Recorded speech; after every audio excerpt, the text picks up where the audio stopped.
How do you do? The Box Office Pulp Board feels it would be a little unkind to present this podcast without just a word of friendly warning. We're about to unfold a cinematic commentary track, made by a group of men who sought to create a podcast after their own ravings, without reckoning upon God. It is one of the strangest tales ever told. It deals with three great mysteries of the internet: analysis, observation, and deconstruction. I think it will thrill you. It may shock you. It might even horrify you. So if any of you feel you'd not care to subject your nerves to such a strain, now's your chance to, well, we've warned you. Now, to pause and refresh. For your convenience, we have an attractive refreshment stand in the lobby, with buttered popcorn, golden good and hot from the popper, your favorite candies, wholesome and rich, plus delicious Dr. Pepper, so bright and bracing with a tang and tingle unmatched by any other beverage. Enjoy an ice-cold Dr. Pepper at our beverage stand right now, and then return to fully appreciate this bop and a movie commentary track. Enjoy.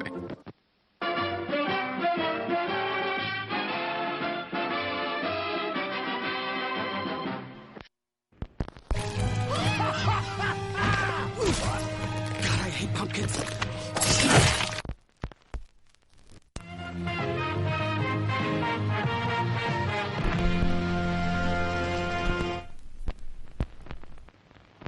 Version of telling RoboCop to move away so he can take the scene.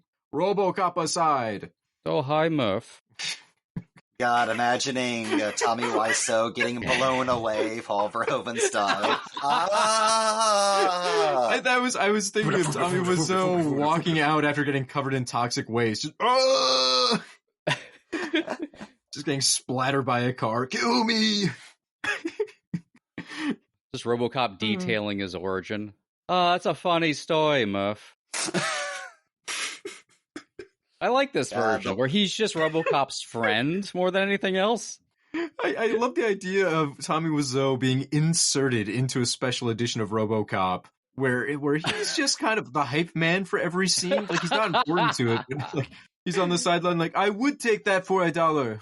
Oh no, Clarence Bartico, run. I would take that for $2. Bitches, leave! Gotta love the Tommy Wiseau meme still running hot in 2023. I do want to see that version of the movie, though.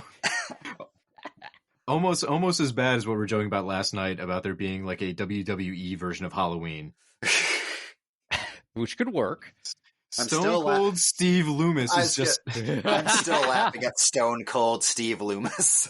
Those words entered my mind. I'm like, it was like I stunned him like 6 times. 6 times. I gave him a beer.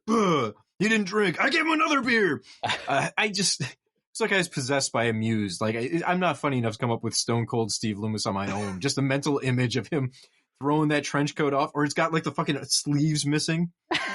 Donald Pleasant showing up in a monster truck that says Loomis 316. I want this. I want this more than anything. Now that they're apparently making more Halloween for TV, could we get Stone Cold to play Loomis? Is this a thing we could just make a fan campaign for? It's like the gritty reboot we all want. He's the right age. Just fucking like hire the Undertaker to play Michael Myers and slap the mask on him and have him do all the same moves. Yes. Ironically, the second wrestler that would have played Michael Myers. I think they need to go the opposite direction. Instead of like a big guy like Tyler Mane, they need to hire someone who's like 5'5", like a really tiny, sneaky Michael Myers. He's like a Chucky kind of thing. Like he's popping out a dwarf luggage. Michael Myers would be terrifying. Just small, walking towards you. There we go. This is Ronnie Yu's Halloween reboot. Just really focused on height. These are all gold. Write these down. The strike's over, unfortunately, so we can't skip. See, that's why he killed his sister and goes after people. His sister was taller than him, and he was the only dwarf in the family. Snow White and the 7 Stabs. And then he moves to Italy and kills Donald Sutherland. Just for funsies? I just like combining dwarf things together. Look, I don't know if there's like a Don't Look Now reboot that's ever been planned, but why not? We could re-energize this franchise. I like no, can we please make Don't Look Now a franchise? Don't Look Now Cinematic Universe. Miniseries. Right. That's what everyone was asking for when they... Hey, we got the Rosemary's Baby miniseries. A miniseries? Exactly. Cast Zoe Saldana again. Gender flip it. Don't look now, believer. I'm Look, glad I the still need to recorder's see on. that, and I will see the new Exorcist. I will see it. As But will I. the clip that was floating around Twitter about the patriarchy line, I'm like, oh boy, that's pretty cringy. That was a pretty bad line. Yeah, that's the only time I went, okay, maybe there is something to this, but we'll see. Right? Like I thought, oh come on, they're just exaggerating everything. It can't be that god awful. The internet's They're just being the protecting a internet. franchise they love. Yeah, and then that clip came out. I'm like, oh boy, I don't know, man. This might have been a very bad interpretation of the original material. It's out of context. I don't know. I got to see it. I can't judge we'll yet. See, I know we'll see. nothing. It's hard to separate whether or not people are just revenge reviewing the movie because of Halloween Ends. Oh, that's certainly a big part of it. There are a lot of people that were like, it's a 0-star movie. They killed Halloween. And that's fucking stupid. But if the rest of the movie's quality matches that one leaked clip, I'm going to have a hard time sitting through that thing. Mm-hmm. Or it'll be a good comedy watch. Maybe. We got 2 more coming, so strap in. I mean, we've had some bad Exorcist films, so it's not the end of the world no matter what. We all survived the multiple versions of the Exorcist prequel. So, whatever. I'm just going to shrug my shoulders here. I'm not the biggest Exorcist fan in the world to begin with, so it doesn't hurt my feelings. I like the little mini bop that has decided to start this commentary. Yeah, are we keeping all of this? Good. Wonderful. Yeah. Folks, welcome. This is like when you're watching the Friday the 13th remake and the fucking titles pop up like 20 minutes into the movie. Welcome to Box Office Pulp, your one-stop podcast for movies, madness, and moxie. Also, above all else tonight, big-ass pumpkins. That's right, we're here with our annual Big-Ass Pumpkin Day bopping a movie. This year we'll be talking over The House with a Clock in Its Walls. I know, it's not the most pumpkin-friendly movie in the world, but it does have evil, puking pumpkins and Jack Black, which is good enough for me. I'd say it has a stronger link to Big Ass Pumpkins than some of the movies we've selected for this festival. You know, yeah, I can't argue that. Anyways, I'm your host, Cody. Joining me tonight are my co-host, Mike. Say hello, Mike. Just pretend you were off stage this entire time. You're now entering stage. Hello, everyone. And then the studio audience applauds.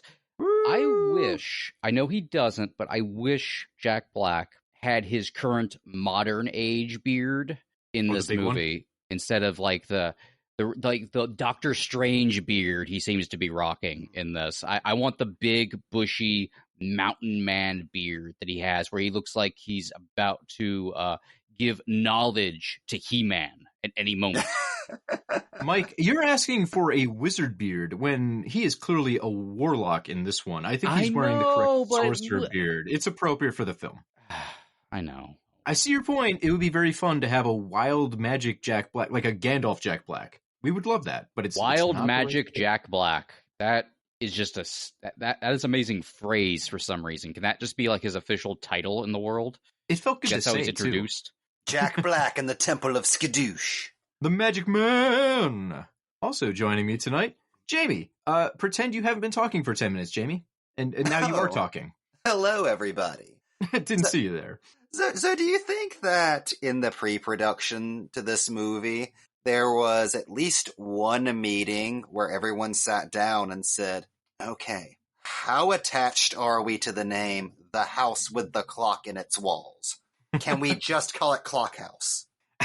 You know, I was really thinking that when I was like looking at my copy the other day while writing notes for this, like, God, half of making this, the struggle must have been just getting them on board with the name. It's a fine name. I don't mind it. It's like, ooh, that's interesting. Does not immediately pop, I would say, to families, or probably a thing that a small child would be like, it's the one I want to see. It sounds like it's the title of something that would do really well, but premiere on like Disney Plus. Yeah. It does kind of have like a streaming vibe to it. And I feel like people don't talk about the movie as much. So it kind of disappeared like a streaming film. Yeah. Like I said the other day, like it's essentially a really souped up Disney Channel original movie. I could agree with that. And I'm saying this as someone who really enjoys the film too. From the showrunner of The Boys. That was the funniest thing I found when I was researching this film. I was not expecting that. Isn't James Vanderbilt one of the producers too? I don't remember. I don't have the list in front of me. I think so. Which is, I've got Wikipedia up. I could just look that up. Yes, yeah, he is. I just love how it's a bunch of mature entertainment, essentially, executives and directors and stuff who decided, like, why don't we make a G-rated movie? It's PG, but still, it's an odd group. I have not seen folks. it, but I'm very excited to. I've always wanted Oh, to jeez. sit down and watch it. I assumed you were going to get one pass in before we recorded this. We're going to I ruin this decided to entire do thing for blind. you. All right. Well, You finally get to see the yin to Goosebumps' yang. there we go. Those would be a very good kind of double feature.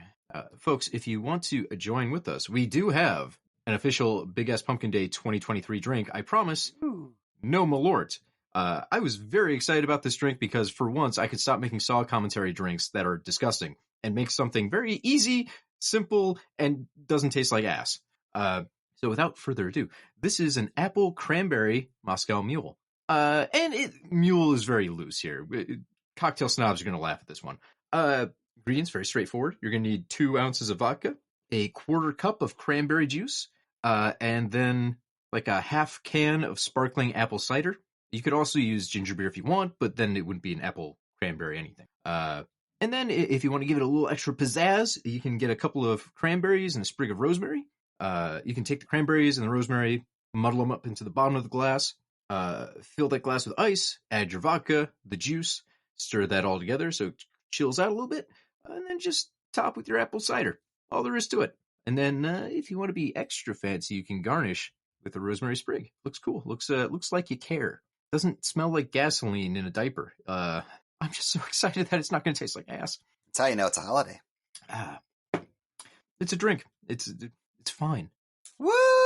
Big my ass, God, big it's ass a drink. pumpkin Yeah, day. we Big did ass, it. big ass Like, pumpkin day. Whoa. I'm so drink. happy. Made It's a a drink. drink. Hear that, kids? And then you take out the Malort and you just dump it all over yourself. You just fucking pour it over your body. No. Yeah, so there you have it. One drink you can actually palate for once. You're welcome. That's my gift to you on this biggest of pumpkin days. Biggest assist. The biggest assist pumpkin day. Mike, are you ready? I'll give you the honor this year of counting us down. Don't I count down on every commentary? You normally do. Okay. I thought I walked to an alternate dimension for a second. Jamie's been doing it all the other times, and I just want to make you feel good. I'm going to gaslight you now. What a poor Twilight Zone that would be. That one thing is different and it's very minuscule. And now you're trapped in this universe. It's different. Look, we finally have the official Bop-branded Mandela effect. Don't take this away from me. Okay.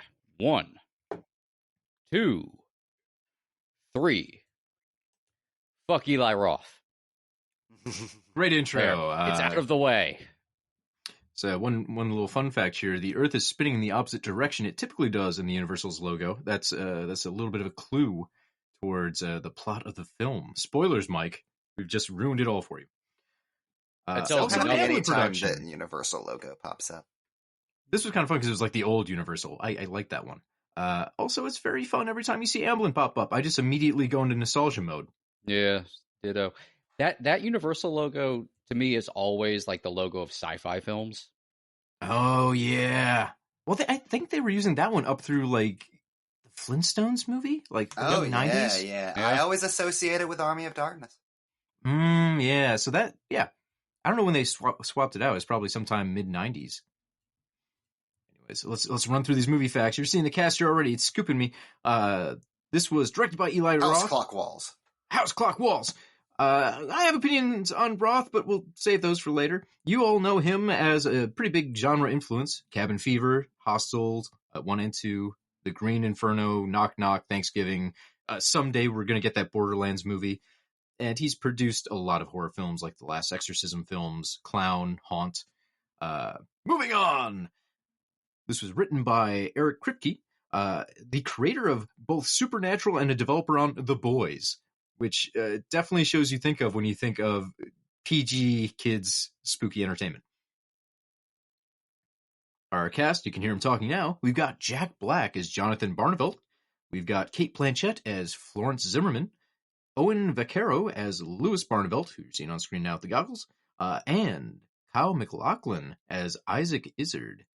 That's fun. I wish he had a bigger role in the movie, to be honest, but it's great that he's here.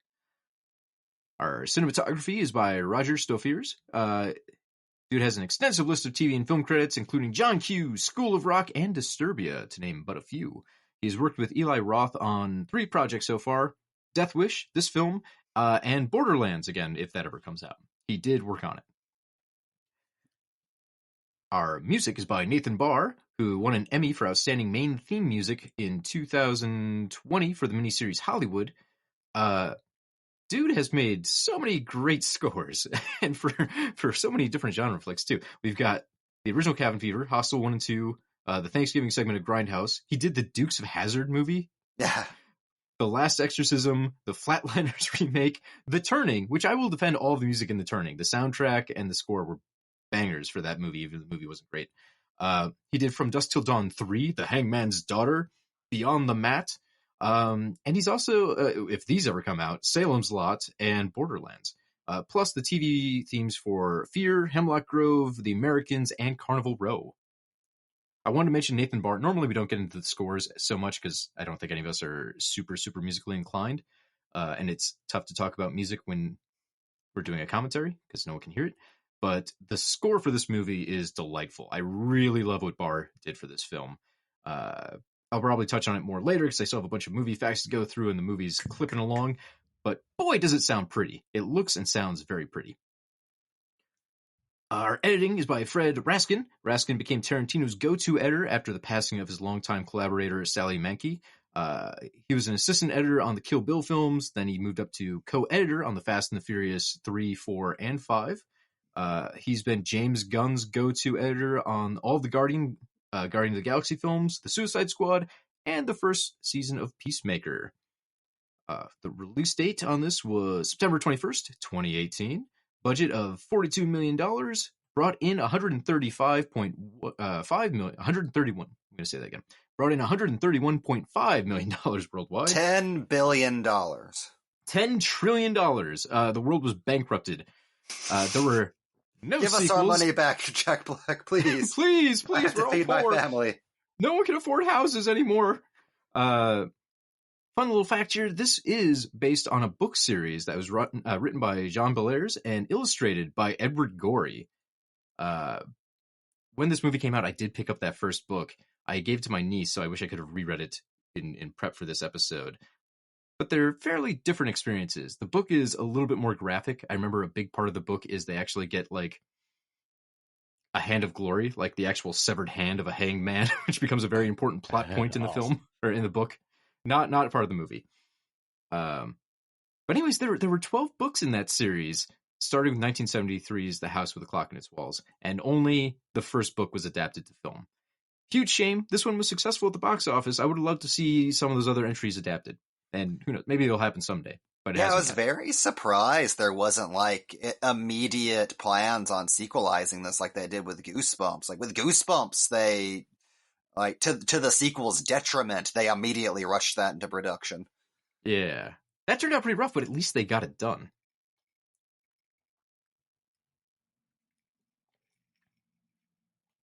Also, I love the vaguely New Orleans jazz man thing that Jack Black has going on in this movie. I like that. I was very surprised in the commentary for this. Jack Black claims he did not know how to play saxophone when they started making this film, which is weird because we've all seen clips of Jack Black playing saxophone-like things. Like there's that toy saxophone he plays in like the Conan clip or whatever. Apparently those were all afterwards. Like he learned how to play saxophone during this movie. I think he said it like he brought his sister in at some point to like show him the ropes because she could play it.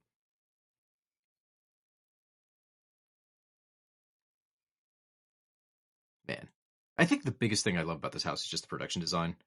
Or the film, not even the house. The house, everything in the house is gorgeous. If I could live in this house, I would die happy. You got your spooky organs, ornate staircases, living paintings. Kate Blanchett just popping out of closets. It's everything you could ask for. Well, what I love about the design of this house, and this was something on my mind when I was watching the new Haunted Mansion the other night, which is this house is the version of the Haunted Mansion you actually want to live in. Is one thing that's made very clear by the new Disney movie is, okay, if you lived in a functional house version of the Haunted Mansion, that would really suck. Like, design-wise, that house is not really conducive to actually spending any time in it. It's just a series of halls and corridors. whenever you're a kid and you think, oh God, what would the ultimate like spooky haunted house to live in be? You're pretty much imagining this. I do love the little touches in the background too. That setup of the joke of, "Oh, the paintings are alive," but Lewis doesn't know it yet, and Jack Black having to like sternly be like, "No, shut up, stop being magic." Yeah. I love those little touches. I love the interplay too between Black and Blanchett. Like both of them are the kind of actors that can make chemistry with any other actor. Like they could be acting against a wooden board, and you still be like, "Those two should get married." It's fantastic, and putting these two together really sells the movie itself. Like the cast is the lightning bolt that animates this whole film. Going back to what you were saying, Jamie, it's a bit of like a sticking point with me for a lot of location-based films that you just described, which is the human mind, like it can see when something doesn't make sense for in like a liminal space. Kubrick used that for The Shinings, where he deliberately made things very subtly not make sense as a space, as a place you could actually live. And I think when the audience senses that, whenever it's supposed to be something like this, where it is something you're supposed to just feel at home in and it's supposed to have like a personality, you can sense it doesn't function as one, and it's just something created for set pieces or for mood, which has a place, but I think it's something that should be paid more attention to whenever you are putting a set together.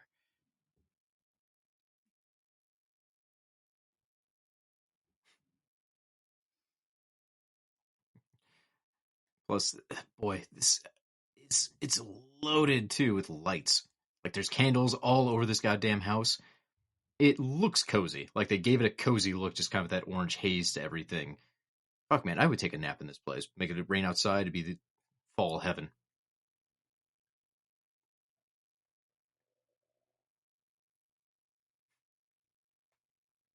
One thing I will say though, it's a little bit of a bummer on retrospect watching this movie again, realizing how kind of stagnant a lot of the camera work is. Like most of this is the camera is planted down, and then you get reaction shots back and forth. Apparently, a lot of this was Eli Roth said it was very difficult to film with child actors because they can only film so long per day, and then you have to get a double.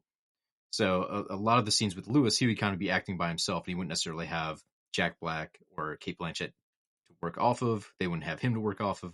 They would film all of his scenes first because he had the more pressing time schedule. And I think that does rob some of the chemistry with the kids scenes because he's not interacting with them directly most of the time. And it does lead to camera work like that where it's an interview. Just, okay, here's him, there's you, there's him, there's you. Yeah, that was a little odd. Like I said earlier, the movie has very TV movie vibes to it.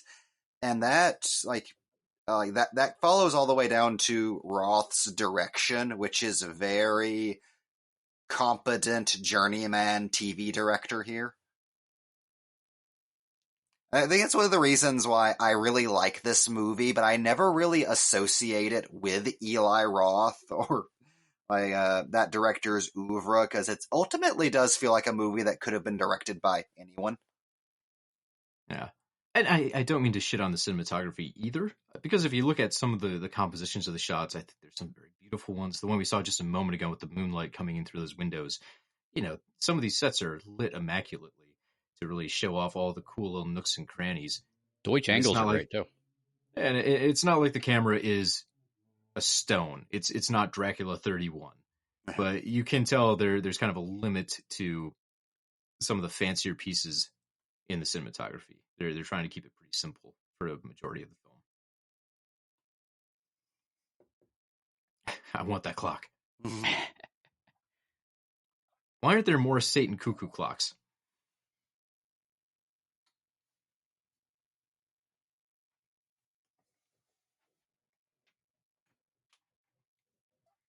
So that's kind of one of the subplots that comes across a little better in the book of Lewis is terrified that his uncle is actually a murderer. Like he's walking around the house at night with an axe, and the other kids at school warn him that the house is haunted, and that the previous inhabitants were murdered by an axe-wielding lunatic. So all of these scenes kind of hint towards that, but you don't have the same, I don't know, backstory to really support it. You don't have the internal monologue, so you don't get the anxiety. It feels much more kid-friendly and more like it has to because the source material did that. I definitely see somebody looking at this script and going, okay, do we also need the axe murderer subplot on top of everything else? Excuse me. Right, and they're moving through this movie pretty darn fast, so they don't really have time to do all those extra little flares. You know, from this point, it's been, 13 minutes. We've already met all of our main characters, the magic house. We've been introduced to the fact that Lewis's parents are dead. There's been a lot happening here, and it's really flying. It can't spend time establishing backstory of like, oh, your dad or your new dad might also be a killer. Especially since that's dropped pretty fast. I think by like next scene, it's already eliminated as a plot point. Oh, it's all a mad dash to that big ass pumpkin. This really does need a little bit more of the flair of a series of unfortunate events, I feel.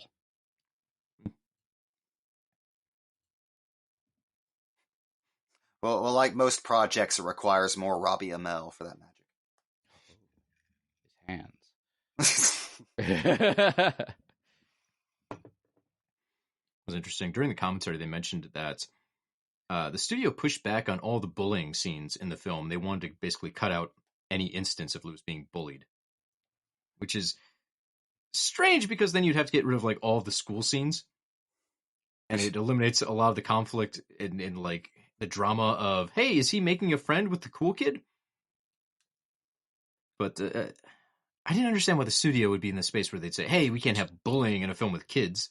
Studios really weirdly got allergic to bullying of children when it came to movies, despite the movies we grew up with hardcore featuring that to show that bullying is wrong.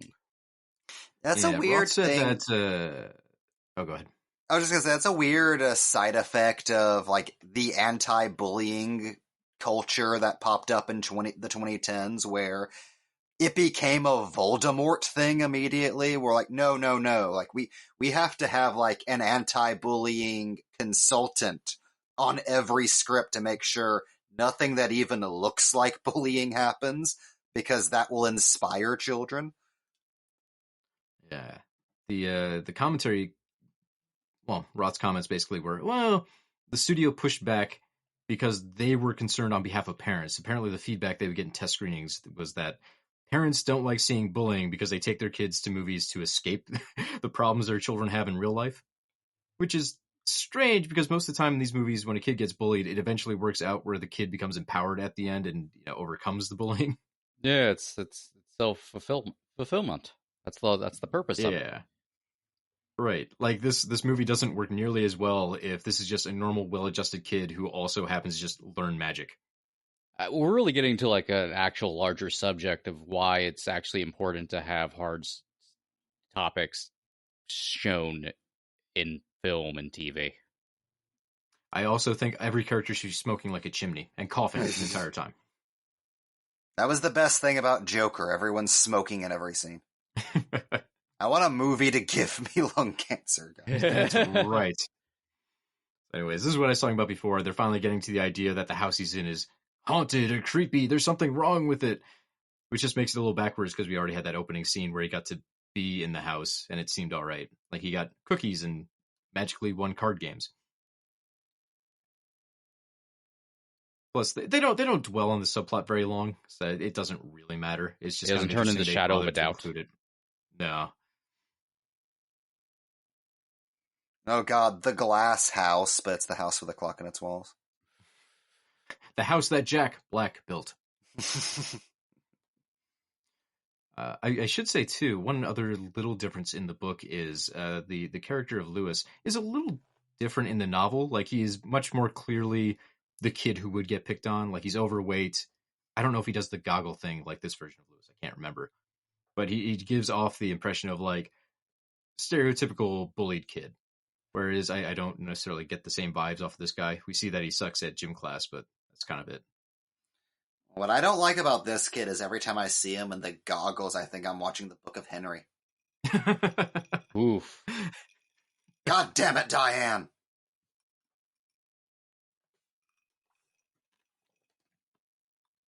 I would like to back up to the previous scene where they made a mention of the Minneapolis Lakers. And that's fun. I like that.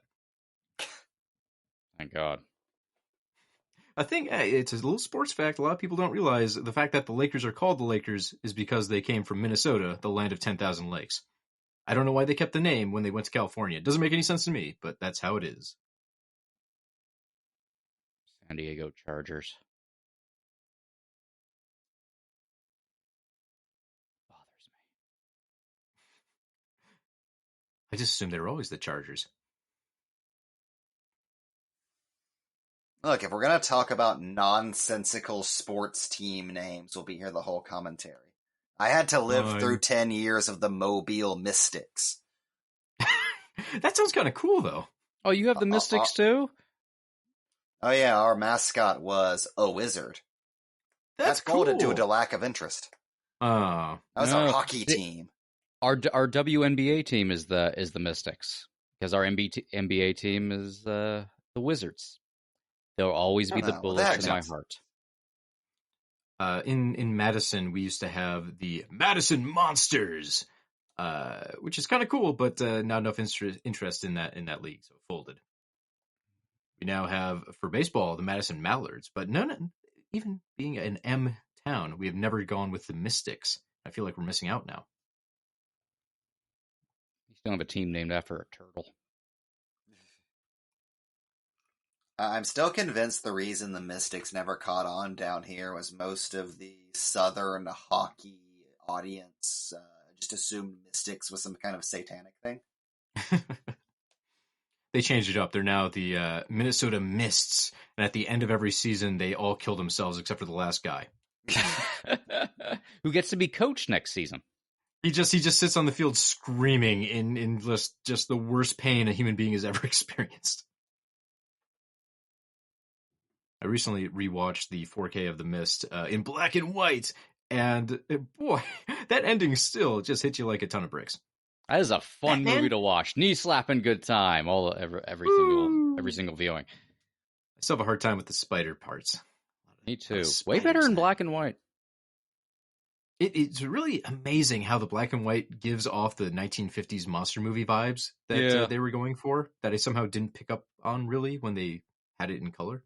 It covers the so-so CGI, and you realize Darabont really framed that film as a 50s monster movie. But because it's in color, you just don't notice like that's the way the camera work is aiming toward. 100%. Yeah, your brain just doesn't click on that. It's like, oh, of course, as soon as you see it in black and white with the correct balances, like, Jesus, yeah, okay, it's just them. Okay, so this fireplace, Eli Roth got very excited and sent pictures of it to Jack Black when they were getting it put into the set, and Jack Black went, oh, I have one of those. I'm still not entirely sure if he's joking or not, but Jack Black claimed to have that same monster fireplace. I believe it. Yeah, sounds about right. There's a very similar monster kind of mantle in oh God, why am I? No, it's a live commentary. I can't go back and edit out my mistakes. No. Now everyone in China will know you're dumb. My memory is poor. We'll let this go. It doesn't matter. Anyways, we're getting to the point where he's realizing the house is alive. And I love all these little visual jokes. The stained glass with the lasso telling him not to go. That's great. The living armor trying to just stop him. That gets more living armor in movies. God damn it. Yes. So I'm a big fan of Harry Potter not having the monopoly on living paintings. I do not like the idea of that just being a thing completely related to that brand. I think this is great because we're used to the trope that the house is haunted and it's alive. This version is the house is haunted, it's alive, but it's very friendly. It wants a hug. It wants you to stick around and be buds. It's Pee-wee's Playhouse. It's Mr. McGorium's Wonder Emporium. Yeah, it's the complete opposite of the typical the haunting style of house.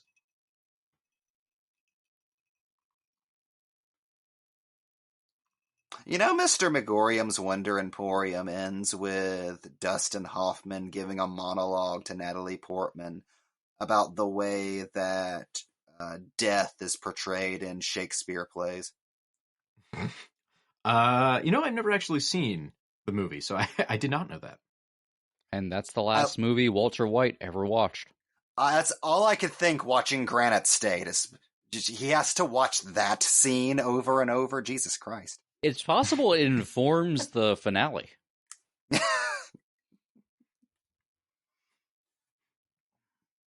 you can see on Jack Black's face, there's a mole, which he said he normally has kind of painted out for his films, but he decided as a wizard it made sense, so they kind of enlarged the mole. God, painting out a mole. Imagine if Val Kilmer painted out his mole. Money on the table. And you can hear in the background, you kind of have like a weird theremin score going. There's your Hand of Glory.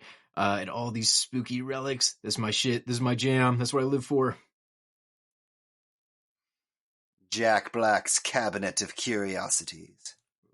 Could you imagine a horror anthology, like a 70s horror anthology, where it's just Jack Black as the Crypt Keeper kind of guy? He's in a study somewhere and he slams a book shut as you walk in and he starts telling you a spooky story. I'd watch that. What was the name of the Vincent Price horror anthology this was, I remember, originally so adapted for? I'm blanking because he was in multiple anthology series. 3? I can't remember. I've seen so many of them. Twice Told Tales? I don't think it was that one. Oh, Once Upon a Midnight Scary. Ah. The Comedy of Terrors?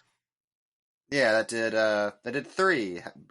Legend of Sleepy Hollow, Ghost Belonged to Me, and House with a Clock in Its Walls. It was a CBS library special. Wow. I've never heard of this. This is fascinating. I was going to say, I didn't know these existed at all. I wonder if they're on the Scream Factory Vincent Price collections, because I know they had some of his public TV stuff. I've never looked to see if that's there. Last time I watched one of those was just online somewhere, because they in like bad VHS quality because they weren't available. So that was before probably taped on VHS and just left that way forever.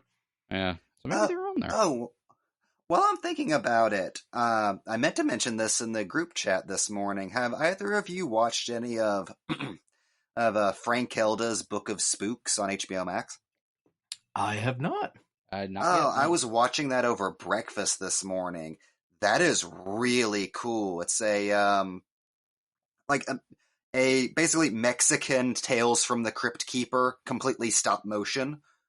Ooh, that's neat. And their Crypt Keeper is like this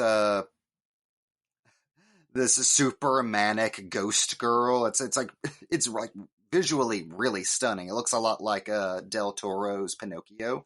I've never heard about it until today. How old is it? Like, when's it from? It was released in Mexico last year. I think it just premiered on Max. Oh, okay. So it's like a new thing. Gotcha. Yeah, I definitely recommend listening to it on Spanish audio, because I tried both, and it seems that's a little bit better than the dub they released, but I really enjoyed it. I think it's like up to 6 episodes now. Hey, look, he's reading House of Leaves. Oh, too late. We already missed the joke.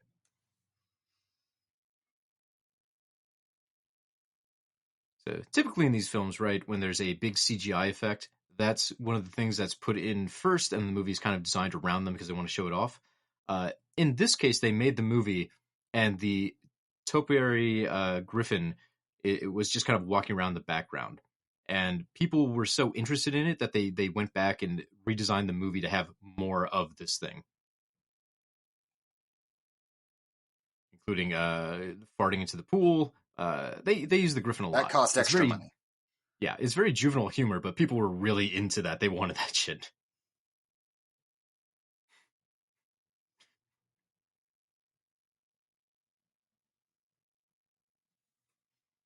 Oh, so this is very random, but I am in love with the choice of wallpaper in this movie. Oh, it's beautiful, it's good isn't stuff. Trust me, I'm a connoisseur of appropriate spook house wallpaper, and that's a banger. really is That's my the kind of ideal wallpaper house. that makes me feel like I could smell this house. Like I can just imagine the smell where I am right now, just how musty it is. It's perfect. Just random rooms smelling vaguely of cigar, despite the fact no one smokes. All the furniture came from a billiard hall from like the 1920s. That George Carlin joke of you just walk in the room and you immediately know someone died in here a long time ago.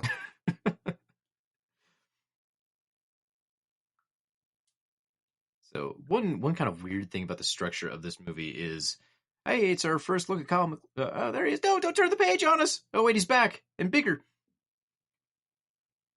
That jaw. What a handsome wizard. One problem they have with the structure of this movie, right, is they have introduced that there's a problem. There is a mystery. There is a clock in the walls of this house, as the title says. But the characters don't know what it does. They just know they have to find it. Which is weird because how do you really like amp up the tension when no one knows what the stakes quite are yet? We know they're bad, but we don't even really know when the clock is going to go off, which is strange because it's like a built-in time thing. So you assume there should be like a much tighter schedule to everything in the movie. Oh no, he's becoming Mr. Hyde.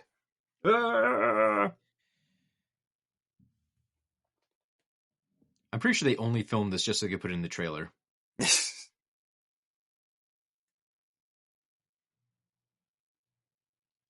yeah, to finish the thought about the structure, it's unfortunate because it does stick to what the book was doing. There is impending doom, but they're not really sure when it's going to happen. They know it's coming sooner and sooner, so they got to do something.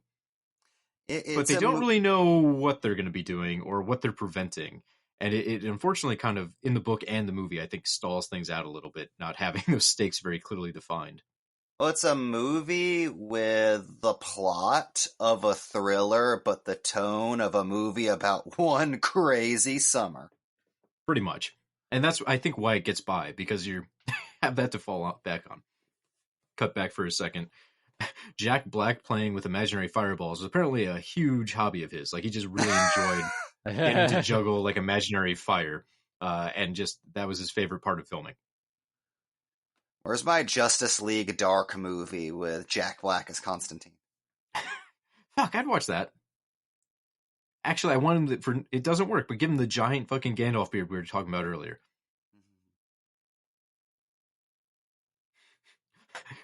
So in the commentary, Eli Roth asks Jack Black, have you ever done a period piece?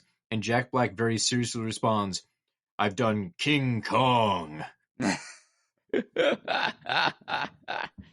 Sir, I've done the ultimate period piece. You don't want to know how much money Peter Jackson spent on making period-accurate New York City. This is a story for a different time, but boy, I still love Peter Jackson King Kong. I am not shitting on that movie in any way. Oh yeah, that's... One day we'll do commentary for the director's cut and spend an entire afternoon. Yeah. It's been a couple years since I've seen it too, that'd be fun. Why was it, and I assume you guys had a similar experience growing up, why was it embarrassing when your parents like picked you up from school? Yeah, that's something that makes perfect psychological sense at the time, that you can never unravel as an adult. It's like, no, Right, like, people will know I have parents and I'm not a ward of the state. these parents that they see, big ass pumpkins. Like, my friends knew I had parents. They would come over to my house where I had parents. Yet for some reason, if they appeared outside of the house, it was like, oh God, parents. Oh, your parents care about you. They don't make you walk home in the snow. That was the thing. Yeah, riding the bus fucking sucked. It was like an extra hour of my life. Why was I ever mad that like my parents would give me a ride? Yeah, I get to go straight home. Enjoy your fucking bus ride. Yeah. Yeah, I should say it wasn't always like that though, because my dad did have a motorcycle. So when he picked me up on the Harley, then it was like, I'm cool now. So maybe it's about the mode of transport more than the person. Just in that motorcycle sidecar with the goggles and the cap. Just, I'm the coolest kid in high school. I told you guys that my dad recently ran over a deer while he was riding his motorcycle, right? No. Oh, I don't think we heard that. Oh, so big segue from the movie. He was riding his motorcycle, not the one with the sidecar, is his like fairly newish Harley, to go in and get some electrical work done that he couldn't figure out himself.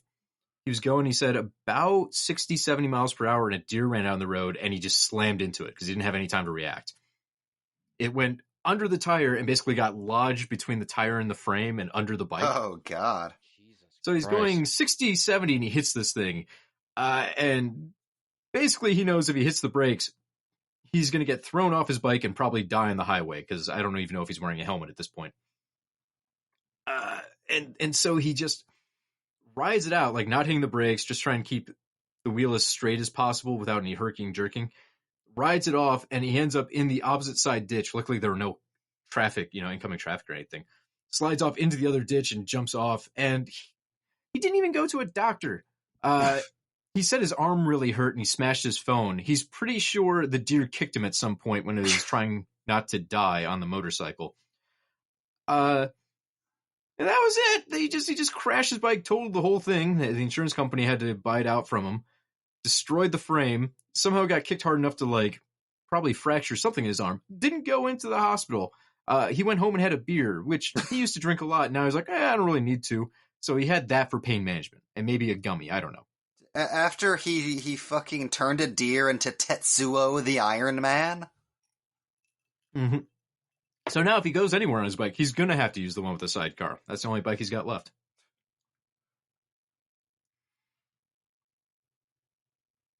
I like that this was the story you were telling as Jack Black did wonders. All I can think is, like, that happened to your dad, and then I just, like, crash an electric scooter. One time my dad was riding out to California. He said he was going about 80 or 90 on the highway, and his front tire blew. And he had a very similar situation where if he hit the brakes, he knew he was going to die.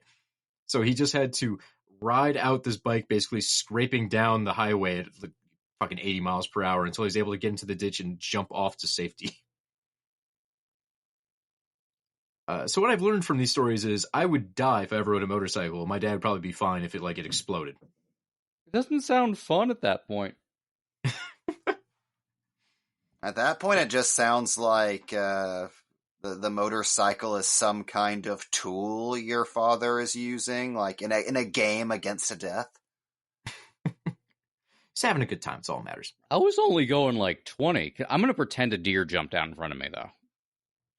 I'm going to say from now on. It's not like I know, so. Yeah, sure. It was a wild stallion loose on the road. That's it.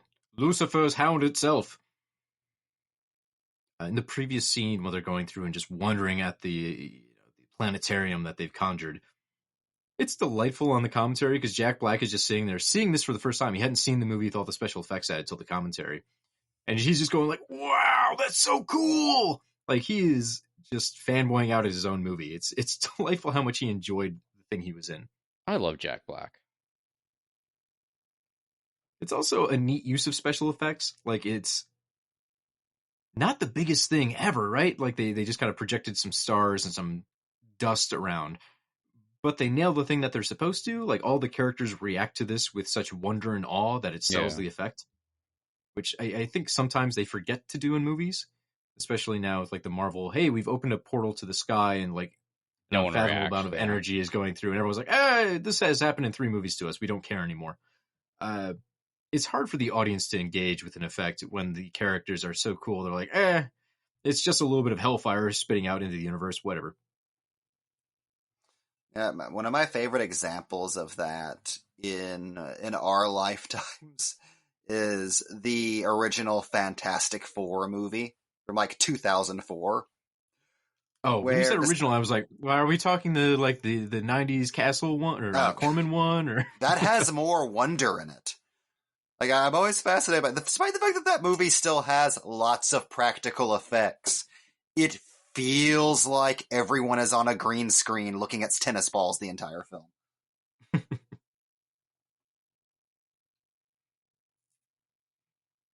But anyways, yeah, we cut you off. What were we going to say about the?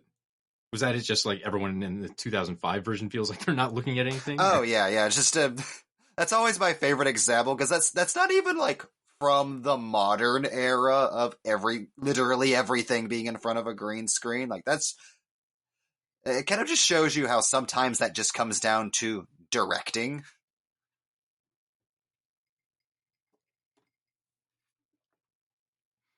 So here, the original joke was, if you watch the background, Jack Black flying up in the air.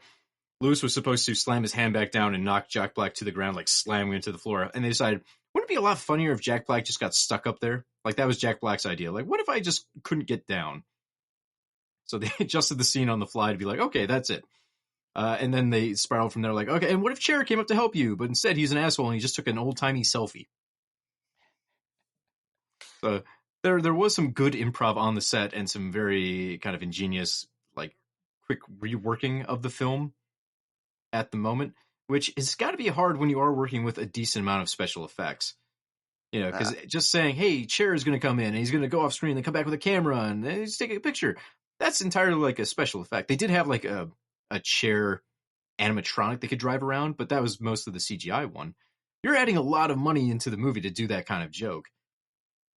So being able to still come in on budget and get those kind of things accommodated for is impressive. I will give Roth that much. I just like that Black requested being in a harness for longer. Yeah, it seems like hell. As a kid, you think like, oh, it's got to be fun to fly. And then you realize as an adult, like, they spent 12 hours basically being hung up by their balls. Oh, it's okay. My testicles went inside of me hours ago.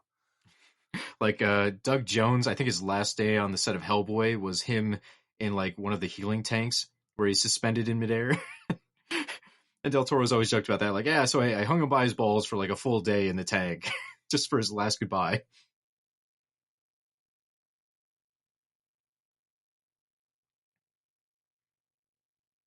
So we've kind of hinted at a disdain for Eli Roth.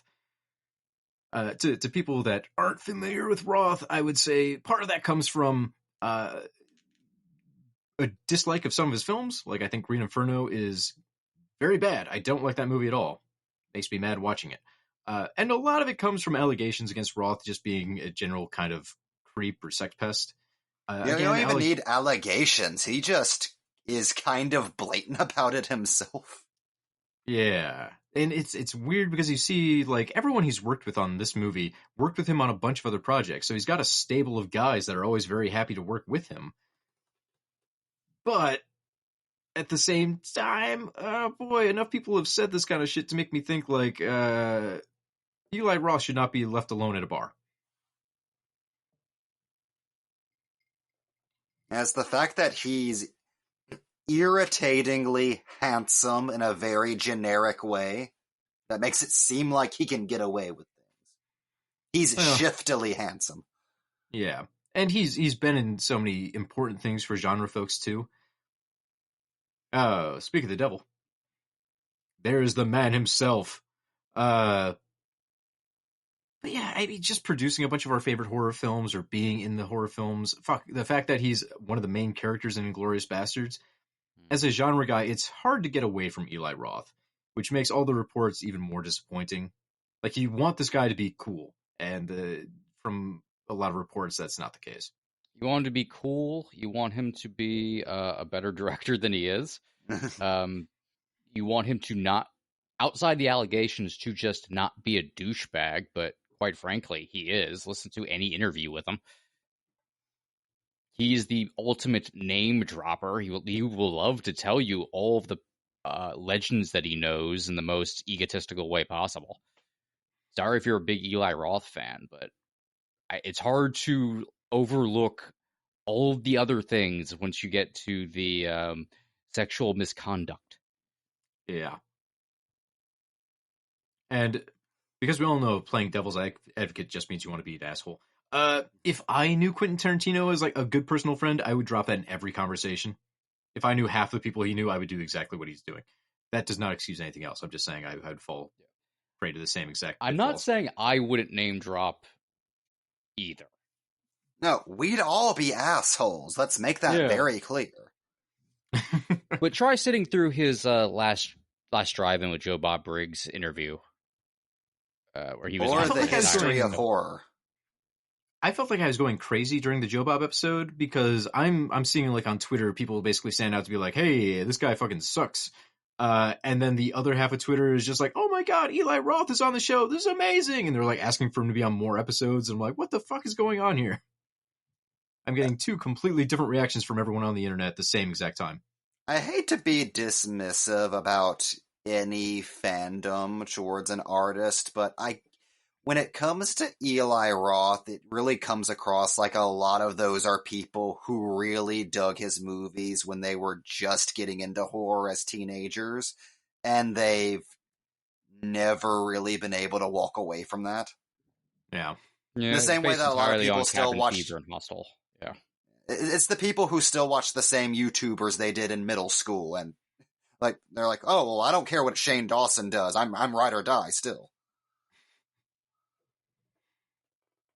The Wizard's Cup! To abruptly change subjects. Oh! So you can see the giant fireplace in the back. There's one, it's not the same, but it's very similar at the House on the Rock attraction. There we go. Words are easy. In Wisconsin. Neil Gaiman wrote about it in American Gods. It's a little similar. The one at the House on the Rock is big and green, like some sort of big demon, and the mouth is always open, and it's a whole way into another part of the attraction. It's very cool. It's my favorite thing to take pictures of every time I go to the House on the Rock. Also, haven't we all dreamed of having secret entrances in our houses, like pathways and stuff, like a game of Clue? Always, though Coraline kind of ruined it for me. That made it even better. You can go to the other side, and that place is way cooler than your lady, house. Spider. If she wasn't a spider. Well, she's not quite a spider. She's some sort of sewing machine, arachnid person monster. She's like 8 things. No, I'm like Jerry Smith, in the movie they put me in call it the like fake universe where everyone's just shallowly nice to me. That's all I need. Yeah. Give me those buttons. God, my cat sounds like Keith David. See? Yeah, a lot of positives of living in the other mother's world.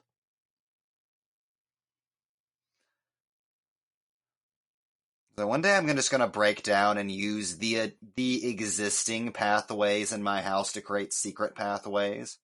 Like there'll be no way to go to the bathroom without going through a series of doors. I've always wanted to put a bathroom behind a bookcase door. Ah. That all sounds great until you get home from a long trip and your body's like, you have to poop right now, and you're like fiddling around trying to get the door open. Yeah, but I know how to open it. I'm pretty sure it was it's more of a riddle for everybody else.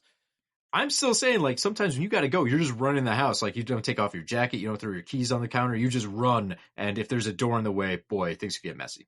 I just want someone to ask me, hey, where's the bathroom? You're looking directly at it.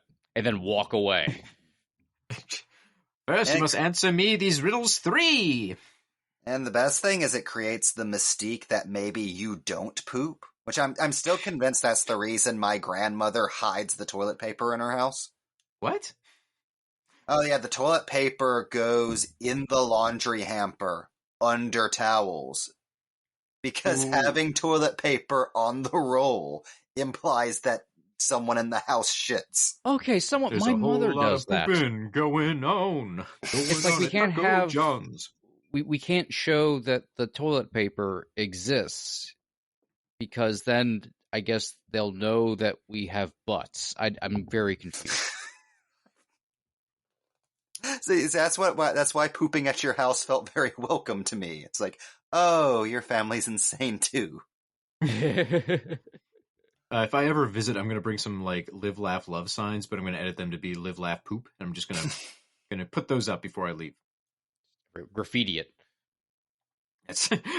That's how you know I'm a good friend, when I visit and then graffiti poop onto your walls.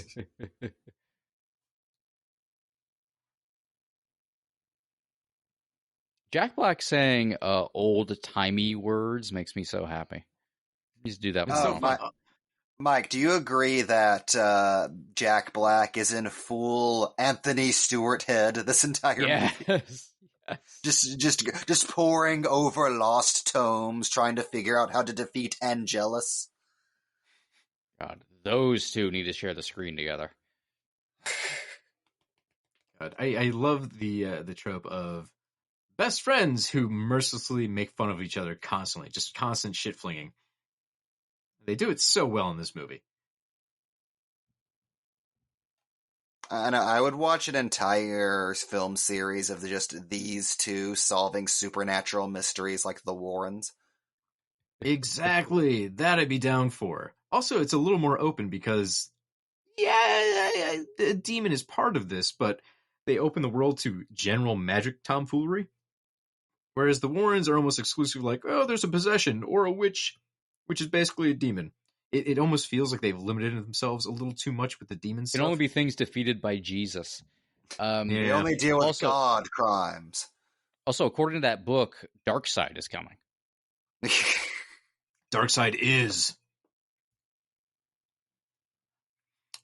coming 2025. Jack Black is the escapist. In a different universe, that would actually be perfect. Oh god, I was talking about this with my girlfriend on vacation because we were in our hotel just flipping through channels and The Prestige was on, and I hadn't seen that in years, and it jogged my memory of the year where we just got multiple magician films Yeah, that the all had illusionist. the same tone and were all about like dead women and shit. I fucking love The Prestige, but The Illusionist, I will fucking go to bat for that Yeah. movie. No one ever talks about The Illusionist, one of the We greatest got- silly Norton performances. We got a Philip Glass score for that movie. It makes me want to cry. It's so beautiful. I can't believe we just let that one disappear. One thing I will say for my ex-girlfriend, when we were dating at the time, she was like, yeah, The Prestige is good. You have to watch this one. I'm like, I'd heard of The Illusionist, but I didn't know jack about it. She forced me to sit down and watch it. And I'm like, okay, this is fantastic. As a movie where magical Edward Norton conjures a hologram of Jessica Biel and weeps in front of an audience. A+, wouldn't change a thing. I think the animated film The Illusionist came out like that year. Or a It was year pretty later, close, too. I'm pretty sure. Yeah, because I got those two mixed up. I thought one was the other for a while. And the Houdini BBC miniseries with Adrian Brody. I think that was shortly after, like writing. That was after, and that was History Channel. So Oh, it God. was not as prestige as BBC. And don't bring up that movie. Who ended up with that DVD? Me. Good. I refuse to take it off my movie shelf out of spite. I hope you enjoy it. I'm looking it up right now. It's got a 7.3 on IMDb. 83% of Google users like that show. 83% of Google users are wrong. I'm not saying it was Uh, necessarily horrible. Oh, God. Speaking of the great Cody DVD sell-off from about 8 years ago, where Mike was forever cursed with a copy of Houdini he didn't ask for, I was watching The Frighteners with my girlfriend like a month or two ago and then realized, oh, we're watching this on Cody's copy. Yeah. That was a weird, like, that was a weird, warm and fuzzy feel. It It's like, happens to me every oh, time I I'm watch. watching. Oh boy. Happens to me every time I One watch of my favorites. Halloween 3. I thought I thought I gave that to MB. No, I got it. MB got fucking Manhunter. That's pretty good too. I should say this graveyard, an actual graveyard. They were in Atlanta. Apparently, there's only like one that you can really use for like a cool spooky graveyard in Atlanta. So everyone uses the same graveyard. And they did obviously bring in some of their own tombstones that were a little more spooky than the others. But yeah, this was an honest to God Atlanta graveyard they went out to. Plus a lot of smoke. They brought in a lot of fog machines. It's always Something I weird think to is missing from movies these days. I think more horror movies 100%. need fog-filled graveyards. More fog. It's weird to think when you're dead and then a movie films in the graveyard that you're buried in, you can be a background extra, Hell yeah. but unpaid. Hmm. really thinks that your family should get some restitution for that. I mean, I'd just be happy to be in the film. Pay the families of the dead bodies in Poltergeist, goddammit. Yeah, they probably have it coming. All right, so I think I've said a lot of critical things about this movie, despite saying I like it. Here's the thing I really like. We have a good amount of darkness these kids are going through. Like, Lewis has dead parents. He just cut his finger and stuck it into a black magic book filled with necromancy illustrations. He's in a graveyard trying to resuscitate the dead. That's cool. I like the edge of darkness there is in a PG film, which is something I would expect from Amblin. Like, you can't play it 100% safe. And Yeah. I think Steven Spielberg recognizes that. We can tell from his output for kid-friendly things. Yeah, that tone was something I wasn't expecting from this project, because I remember this was very much advertised as if it was a Nickelodeon Studios production. I was kind of expecting more of the Spiderwick Chronicles from this than the movie we got. So I was very pleasantly surprised by the tone. I know I was kind of comparing it to Goosebumps earlier just because of the Jack Black connection, but of any movie released around that time, I'd say it has more to do with scary stories to tell in the dark than that movie. Yeah. Like if there's a spectrum with Goosebumps on one end. We got like Goosebumps on one end and Demon Knight on the other. I feel like House with the Clock on the Walls is like right here in the middle. Yeah. I mean, it's still trying to be funny. It's fairly light most of the time, but there are those moments. You've got the lurking impending doom in the background.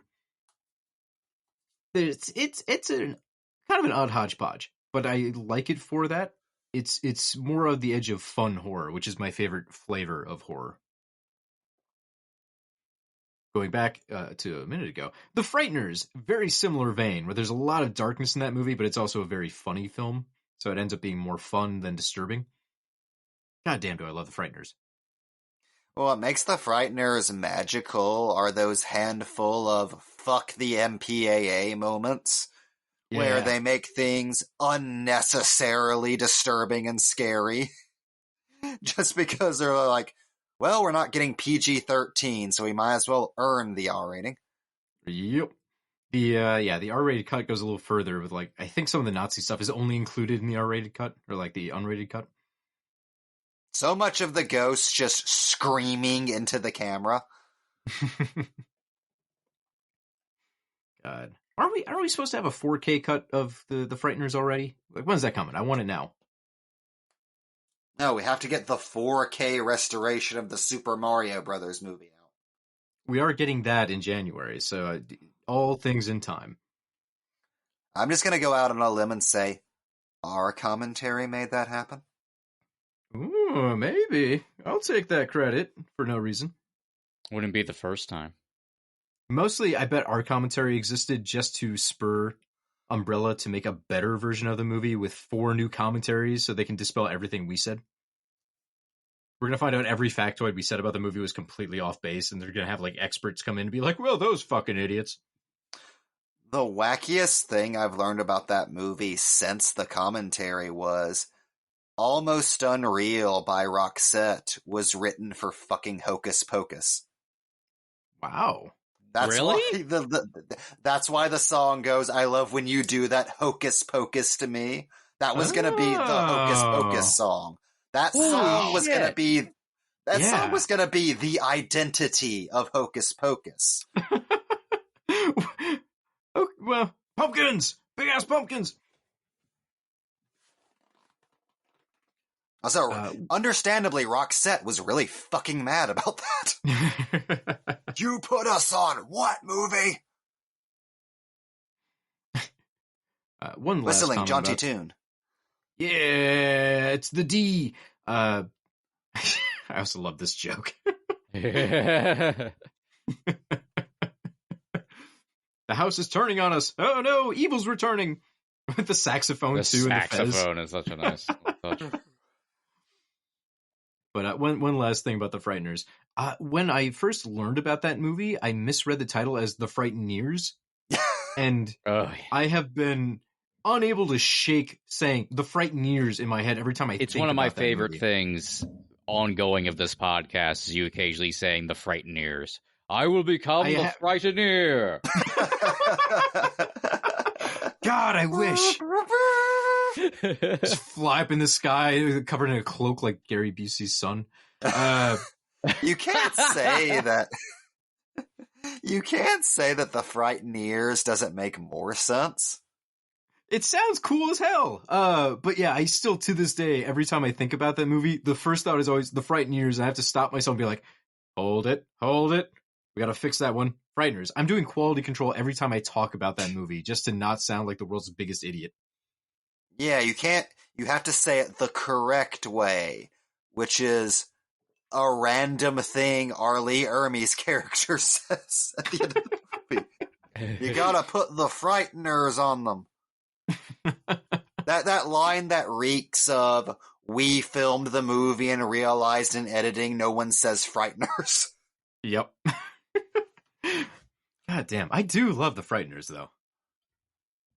I've got such a soft spot in my heart for that film. Oh, this is fucking random. The CGI is a little funky and all that these days. But hey. Anyways, I'm sorry to cut you off. I would just say Surface Man is still impressive all these days. But I remember that being one of my favorite behind-the-scenes TV specials was Inside the Frighteners, where half of the fucking documentary is just about doing the special effects on Jake Busey's absorbing man powers.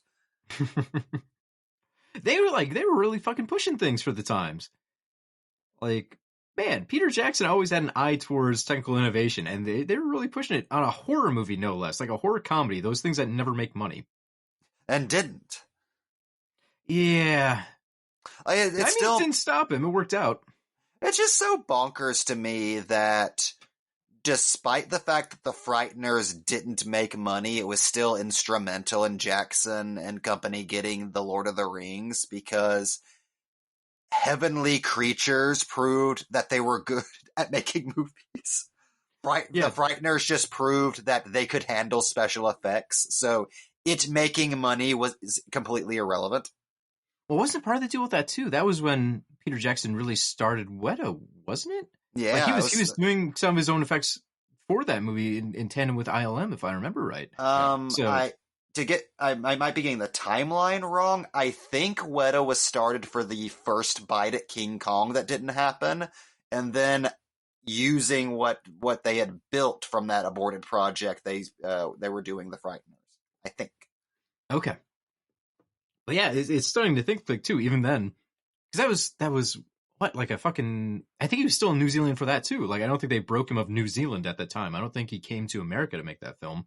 So it's still wild that somehow Peter Jackson apparently convinced everyone, like, you must do what I say, and they go yes, like he's some sort of hypnotist. Oh, that's one of my favorite Bob Shea stories, is him getting off the plane in New Zealand, walking into Peter Jackson's studio, and being surrounded by posters for Meet the Feebles and Brain Damage and shit, and going, oh no. This guy must put so much sugar in his coffee. This is a mistake.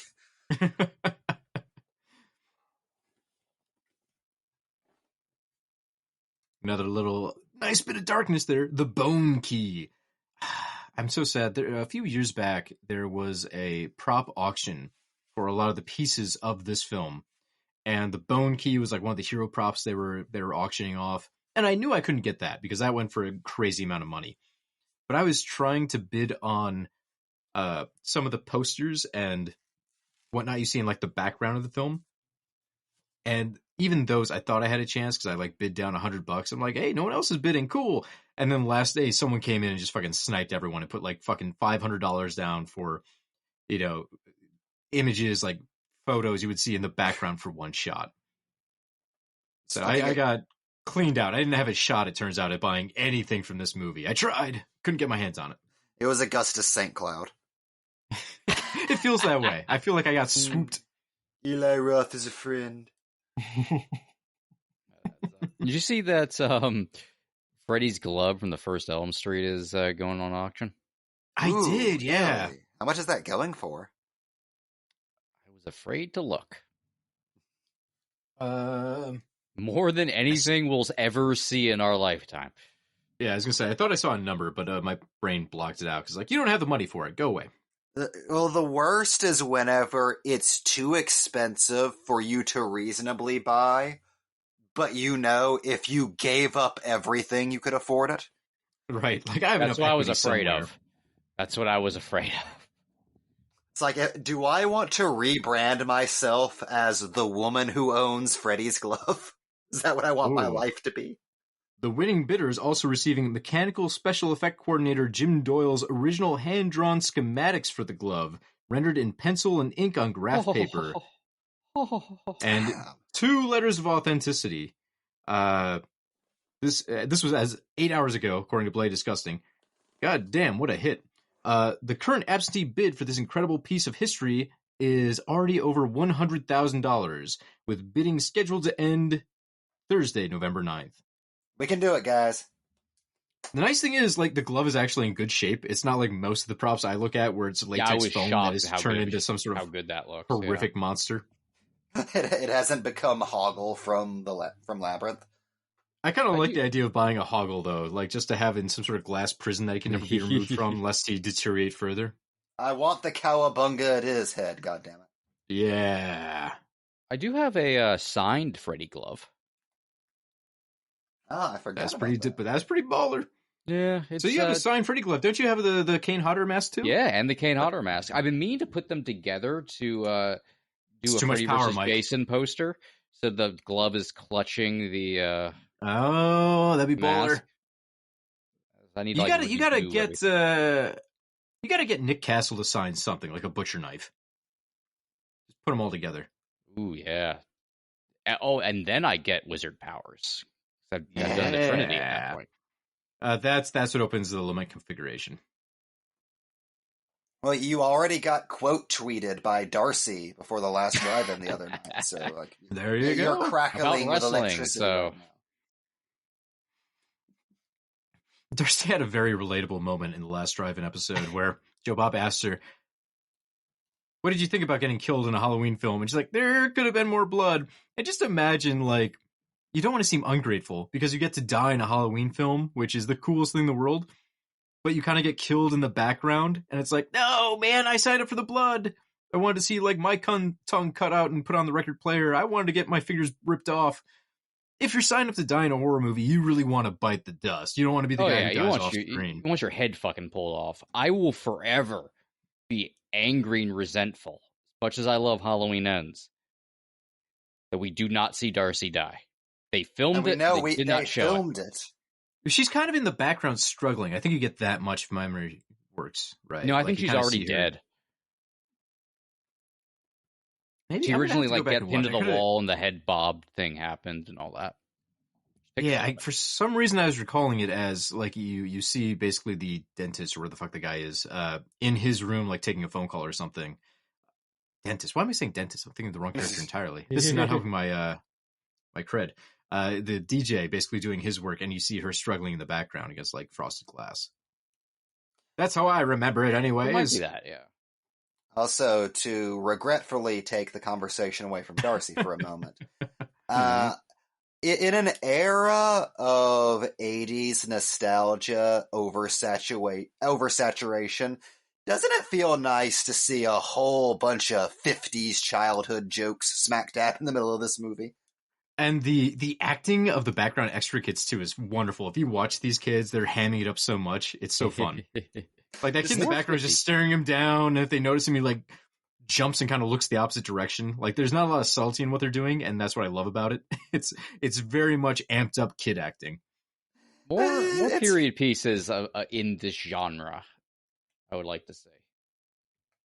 It's just so fun with stuff like looking at stuff like that as people from our generation, where there's a kind of a secondhand nostalgia to shit like Ovaltine decoder rings and kids in malt shops, just because of residual nostalgia from our childhood experiences of experiencing somebody else's nostalgia. Well, it's like growing up, for me, it was constant bits of like Gilligan's Island or those kind of shows set during earlier time periods. So you get like the idealized version of the past, and then your parents talking about like the good old days. So you get this wonderful sense, pumpkin! You get this wonderful sense of nostalgia for this made up version of the past. It's the same feeling I get every single time I watch A Christmas Story. Oh, yeah. Like, that wasn't exactly how it was like, but my dad swears, that was my childhood. That is it. That was it. That's exactly how it was. And because you watch that 5,000 fucking times every Christmas, you just yearn for it.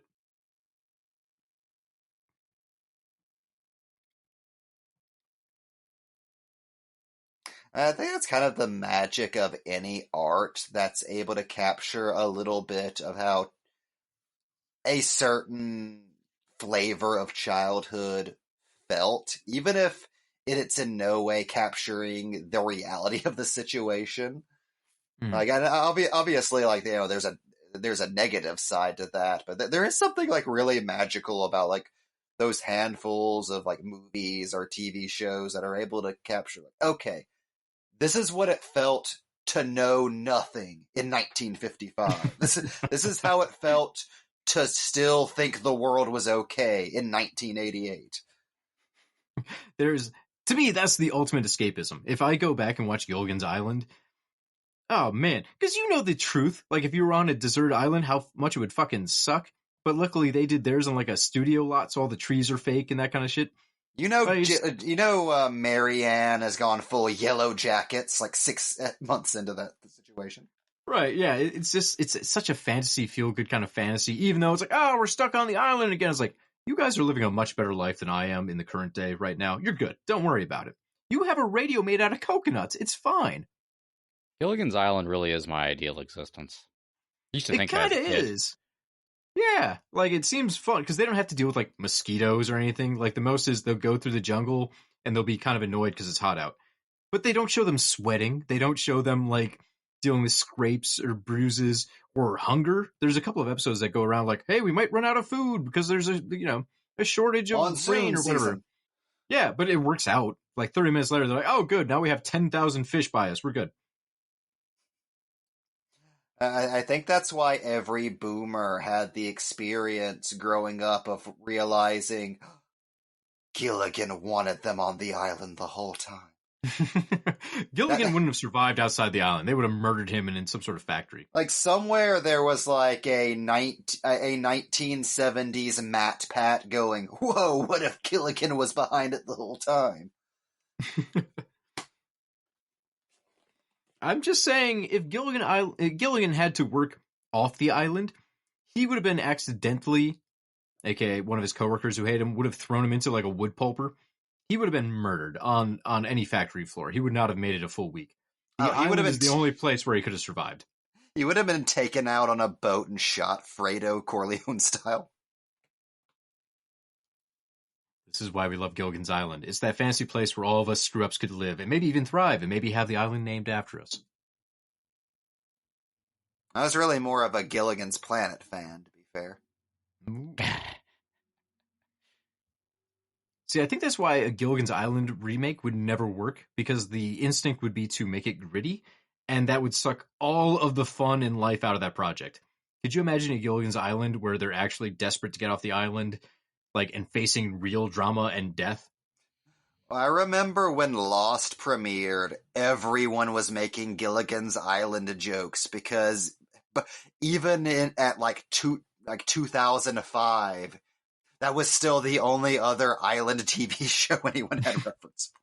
That and Fantasy Island. Can Gilligan's Island be the next season of that Daniel Radcliffe show? Oh, I feel like God. the tone Miracle of Workers? that would work perfectly, yes. That could work. I still need to see the Apocalypse version, the Mad Max one they just did. It looks very fun.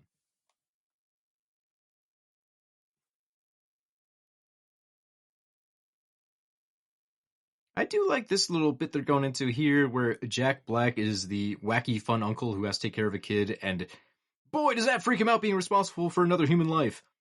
This To a movie, small degree, I feel this way every time I have to like babysit someone's cat, like when they go on vacation. Like, what do I have to do with this thing? What do I have? Does it have enough food? Or hold an egg. I my persona's for amusement, not care. Yes. So I understand Jack Black's struggle here. Makes for good drama. I like that this movie is essentially Uncle Buck if John Candy were a fucking wizard. That's he a good wasn't? formula. It works. He makes Did a you see- magically big pancake. I was about to say, did you see the size of those pancakes? Those no normal man could make those. Oh, just for another brief diversion, Cody, have you ever seen footage of the Uncle Buck sitcom? No, I have not. I'm assuming John Candy was not in it. No, it's like a fucking a creepypasta or something. It's like this. I think it was made by Fox in the early 90s.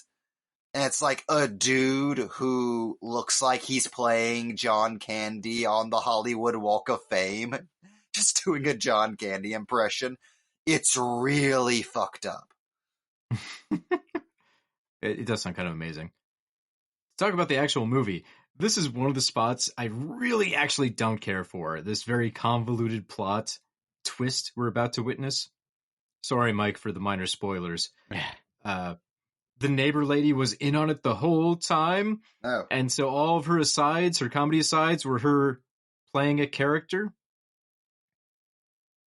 That's what drives me nuts. The fact that we have moments where the main characters aren't on screen that cut to this woman and she's like, oh, what a bunch of kooks, weirdos, to no one but herself and the audience. And it turns out she's been one of the evil wizards the entire time. Like, it's a cheat. It's a cheat, goddammit. It makes me mad. It's bad.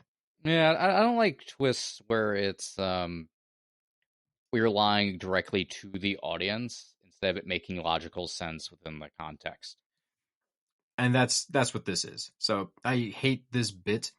And it's such a convoluted way, too, where apparently their master scheme was she was going to live across the street so she could spy on the house, even though they didn't really know what she looked like, and she could have been anyone. Because it wasn't their house. That was the thing, right? It was Izzard's house. It's just frustrating. It's like, it's fine. You don't think about it in the moment, but it drives me nuts. Like, why are we going to all this? And what was the purpose? So she could open the door to let the wizard in? They didn't even establish that the house is like so magically blocked that he couldn't open the door himself. They just established there were spells on it.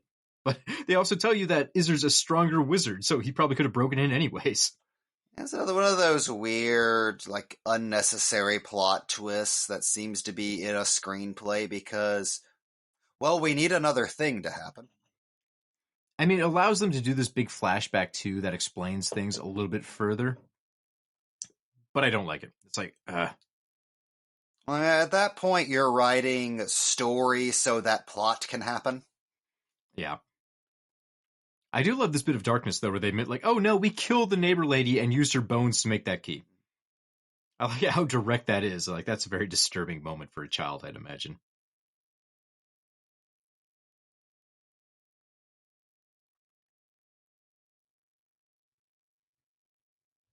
Also, they're so evil, they have to show off that they were teasing him the whole time, plotting behind his back.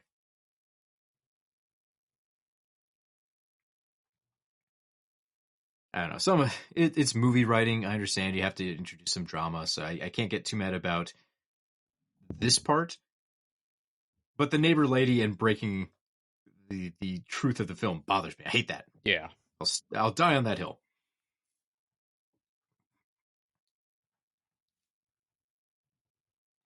To go back very far, when we're talking about Halloween, I recently picked up the novelizations for Halloween 2018, Kills and Ends. So I'm very excited to read through those and see how different they are from the movies.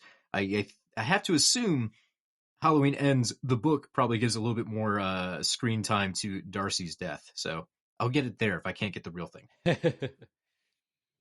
I like the idea of Darcy being such an important pillar of the modern horror community that her fictionalized death will have paragraphs describing it. Like, that exists across a multimedia experience.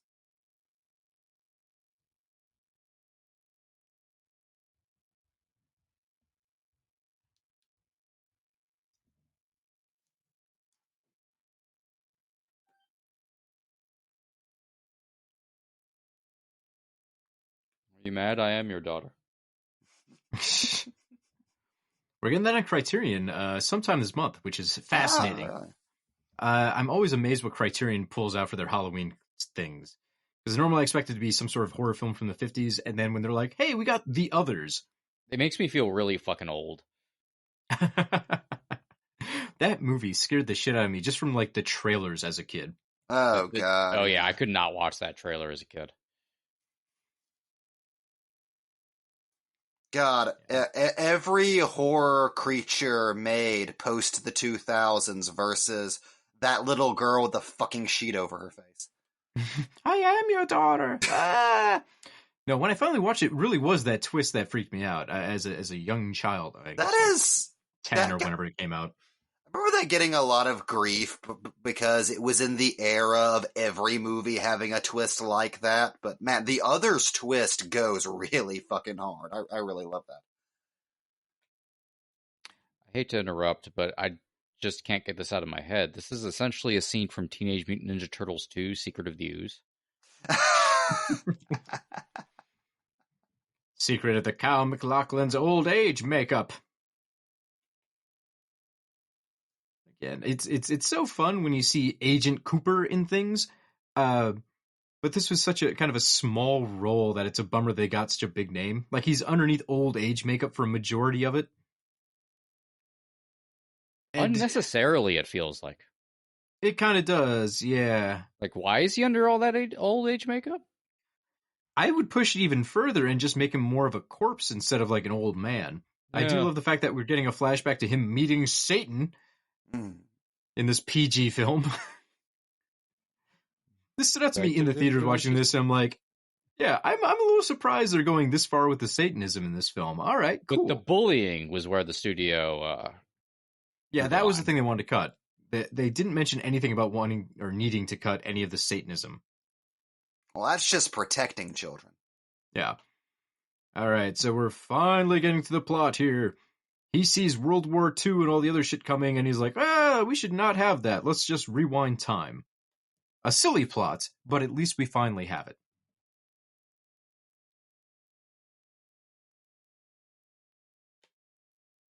Also, it's not even quite Kyle's voice because they have a modulator on it. There's so much they've added on top of his performance, we don't quite get the man himself. Which is a shame because I feel like there's a lot you could do with them. Just see the ending of the second season of Twin Peaks where he's playing Evil Coop. Like, you could get this guy to be a very scary villain if you wanted to, and they're having him kind of ham it up and hiding him underneath all this latex. I still don't understand why he wasn't really that old in the flashback. No. Yeah, I don't really get why they went old man. Maybe it was part of the idea that that's why he wants to rewind time so he can be young again. I don't know. So he can be prime Kyle MacLachlan? Yeah. I mean, well, who wouldn't want to be? Showgirls era. Twin Peaks era Kyle MacLachlan. Just one of the most handsome guys to exist, right? In my opinion. I don't think too many people would argue with me. That's a good looking dude. Also, by the time I reach his age, where he was like in Twin Peaks The Return, I hope I'm in that good of shape. It won't happen. I'm not in that good of shape now. But I am a little jealous of his physique. I mean, if we're talking prime Kyle MacLachlan, I personally would have to say Fire Walk with Me. Okay. Like, still generally in that era, but with a couple of years on him to mature. Fair.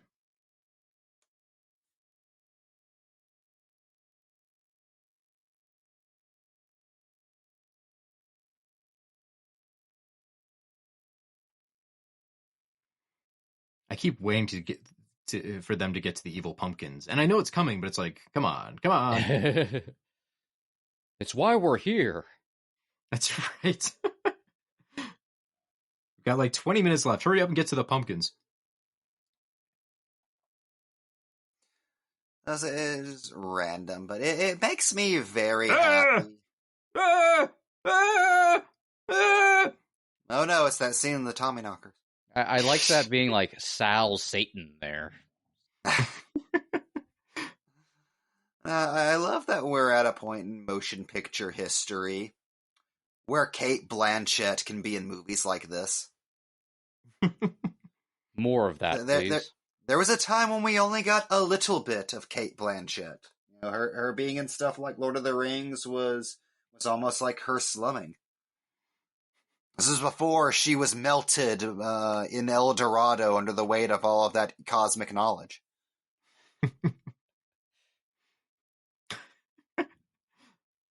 It's a shame we don't see her in more genre stuff. Like, we've gotten her in a good number of franchises, but it feels like she's having fun in these roles, and she always brings so much gravitas to everything she is in. It feels like Kate? it feels like people are afraid to ask her to do it. Maybe they just never do it.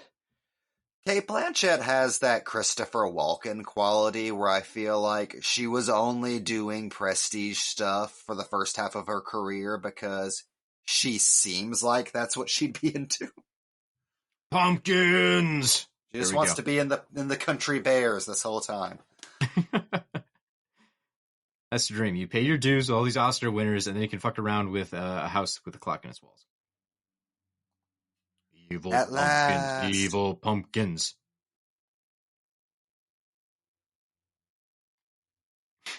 Big ass pumpkin day. Big ass pumpkin day.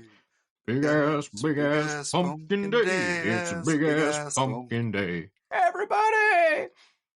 Blech. What do you think the odds are? Like, if we contacted like Hatebreed or something and got them to do a cover of Big Ass Pumpkin.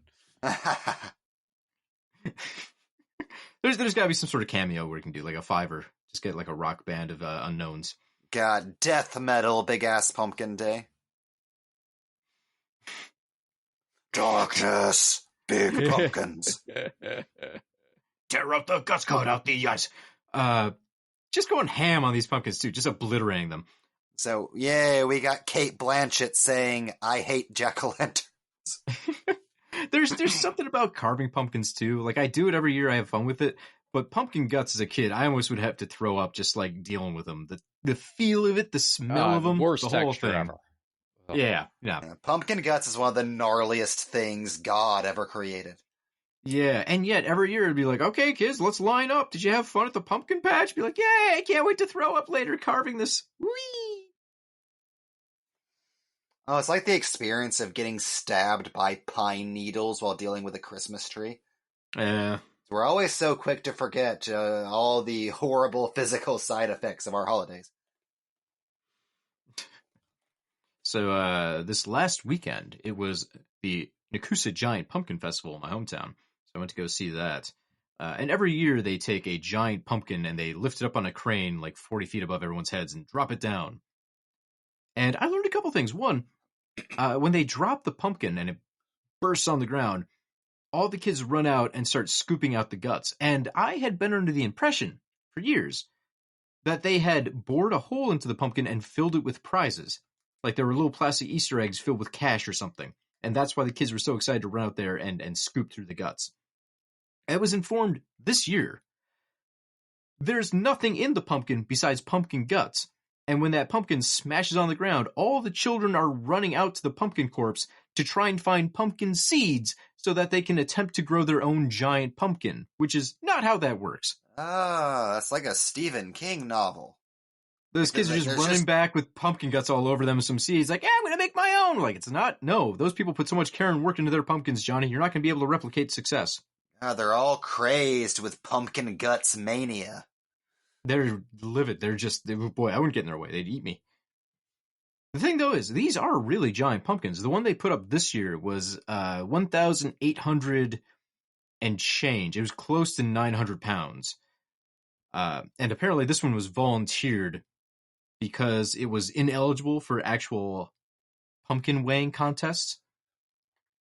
When I was there, they weighed the pumpkin, but the owner came out ahead of time and announced that this was ineligible because about a month ago, it had developed a hole that he had plugged with wax and to allow it to continue to grow. Pumpkins! Ah! So the idea is competitive pumpkin growers aren't allowed to make holes in their pumpkins for obvious reasons. They don't want them, dumping a bunch of lead or something inside of their produce. So this guy who took second place last year apparently had to admit that his pumpkin was a cheater. So they waited anyways just for giggles before they hauled it up on the crane and dropped it. God, the Billy Mitchell of the competitive pumpkin world. I think we had a pumpkin that was 2,200 pounds, which seemed impressive. And then I went home and saw that a pumpkin in California won like a new record at like 2,700 pounds. Also, while I was there, they had various other produces that had been grown. Like they had a watermelon that was 120 plus pounds. Someone set a world record with a tomato that was just under 12 pounds. If you can imagine that big of a tomato.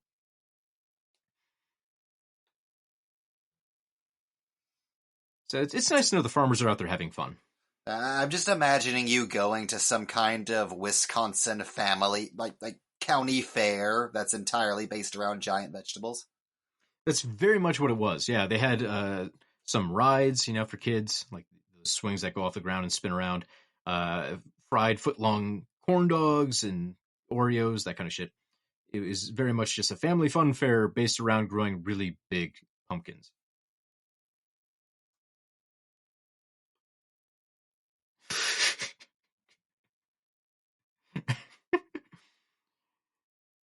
A legitimately creepy part of the film, all the automatons. Those are wonderful.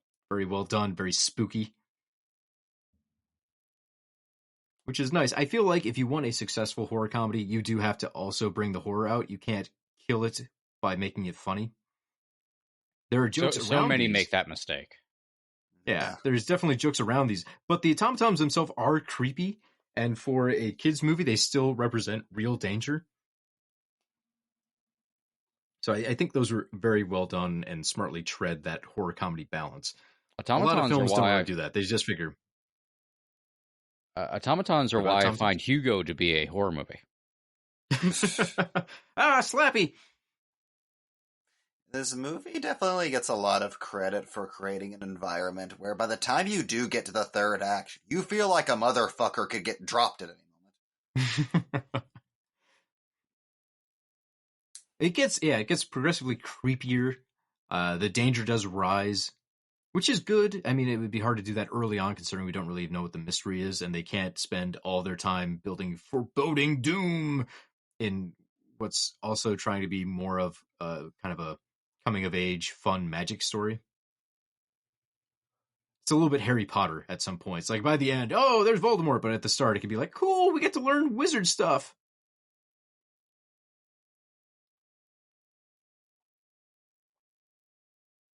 Leave her to our octopus pal. Jack Black getting to play with more magic fire.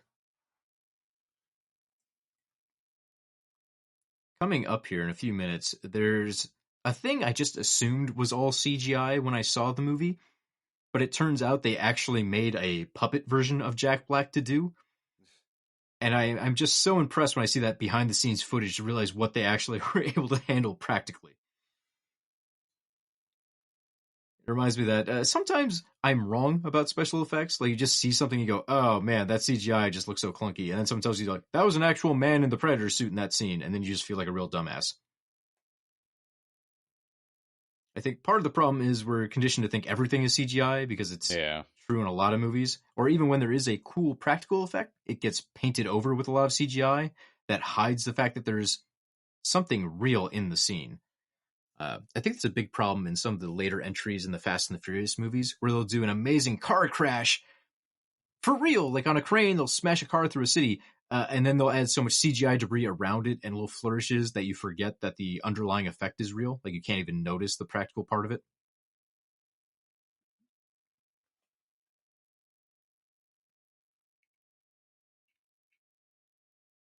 All right, here is the effect coming up. He's dead, Mike! Dead! Good! I didn't like his beard. Good! Should have had a wizard beard. He'll be played by Kyle Gass for the rest of the movie. All I can think of is Hellboy 2, the Golden Army, when I see these levels of clock gears. But here it is, this Jack Black head with a little baby body. Obviously, parts of it have been like CGI'd, I think, but they actually made like an actual animatronic with a real moving Jack Black head. I hope they burned it after filming. You need to go look it up. I think Horror for Kids, their Twitter account, occasionally posts some of the behind the scenes features, and it's stunning how well that animatronic Jack Black head worked on top of the little baby body. I just assumed the entire thing was fake. I want baby body, big head Jack Black to talk to baby body, big head Pennywise. They do a podcast together. Yeah, they both melt into the ground. Best friends forever.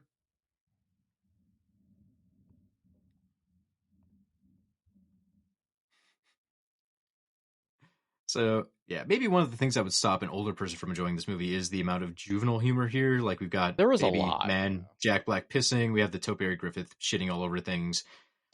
It feels very tacked on. Some of it, yeah, it does feel a little silly. But I'm also not part of the age group for the movie either. Like, I think this would be much more interesting if you were 9 years old or something like that. True, but even as a kid, I did not like potty humor. Too educated, too refined for Mike. I feel like potty humor is always adults thinking that's what children like. I don't know. I had a niece once who really enjoyed calling me a fart face, so I feel like children do enjoy these kind of things. Well, I think there's a very big difference. I would say, and it's not even necessarily just in children's media, but just like crude humor in general. You have to really sell it, and it has to be something you yourself, as the writer, find personally funny. Like, any child can tell whenever a fart joke is added to a movie out of obligation, not because anyone actually thought that was a funny joke. I always think back to that Nickelodeon movie Snow Day from the Pete and Pete writers that just has random Foleyed-in fart noises that no one reacts to. At some point before release, they just decided, hey, add some fart noises. Just randomly throughout the soundtrack. There's someone pointed this out on Twitter last night. There's a moment in Halloween 5 where they just start playing like Looney Tune cartoon music as the cops are looking around a house. Like, it's only one part of the movie too, where it's like, who fucking wrote this in? Did someone have this smart idea? Or did like a studio exec come back and say like, we need a funny scene. Have the cops walk out to like kind of music. Like, what happened here? I'm so fascinated every time you have those weird things that's like one scene just doesn't make sense. Yeah, it's a while back I was having this kind of conversation with myself of like, okay, I think of myself as a person who doesn't really care that much for like super crude humor or like bathroom humor or that kind of stuff. And then I thought of all of the things I like that do occasionally have that kind of humor in them. It's like, okay, I don't hate those jokes. I hate when those jokes suck. Jamie, don't lie to me. The Nutty Professor farting table scene, that was formative in your years, wasn't it? You were growing up and just all the Eddie Murphys farting at the table really just took hold of your imagination. Hey, that was a wonderland of movie magic at the time. Hercules! I was thinking to myself, like, okay, I like plenty of stuff like, the Venture Brothers or like plenty of like animated shows over the years, or even like more like adult oriented stuff that occasionally do crude humor. It's just when they do, it's actually funny. Like if Adventure Time or Regular Show did a fart joke, it was actually funny because that was something the writers themselves thought was funny amongst themselves. It wasn't just, well, let's cross this off a list. I would say the best example of juvenile humor I cannot stop myself from laughing at, anything in the movie Joe Dirt. Joe Dirt is a certified dumb movie classic. That's a space peanut. God damn it. I'm just going to be thinking about Joe Dirt jokes the rest of the movie. the moment he has the septic tank on his back and they cut the top off. Oh, I got the poo on me. That movie has two of the funniest smash cuts in comedy history. One, smash cutting to him in the shower screaming, "I've got the poo on me." And two, hey, is that the house from Silence of the Lambs? Hey, is that the guy from Silence of the Lambs? It puts the lotion on the skin. That So is it can right work. We do appreciate it, but that is it's gotta right be very well beside. done. Have you seen this boy? Yes. Two sides of the same coin. They're just perfect jokes. So there definitely are moments, I would say the same, where I'm like, I'm too sophisticated for a fart joke. And then Joe Dirt will make me like, sounds like a little bitch is talking here. And then I'll be like, you're right, I'm wrong. It's funny. When David Spade does it, it's funny. That's the only time anyone's ever said that sentence. That's mean. Come on, we love David Spade, right? You can't take Tommy Boy away from us. I enjoy whenever he's paired with Chris Farley. But he's got to be paired with like another big guy. That's the comedy dynamic that works. Like Emperor's New Groove, even if his voice only him and John Goodman, classic. Try watching Just Shoot Me.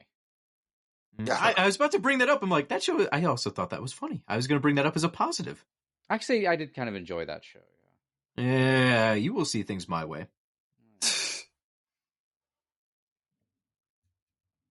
I'm not taking this David Slade slander in my house. This David slander. I think I said Slade instead of Spade. You did. You did. Oh, no. I saw the Ghostbusters 2 painting there. Yep. Bad kitty! Again, it's not a great joke, but the fact that Jack Black commits to it so much makes me appreciate that line. I'm more ashamed of myself for enjoying that than anything in Joe Dirt.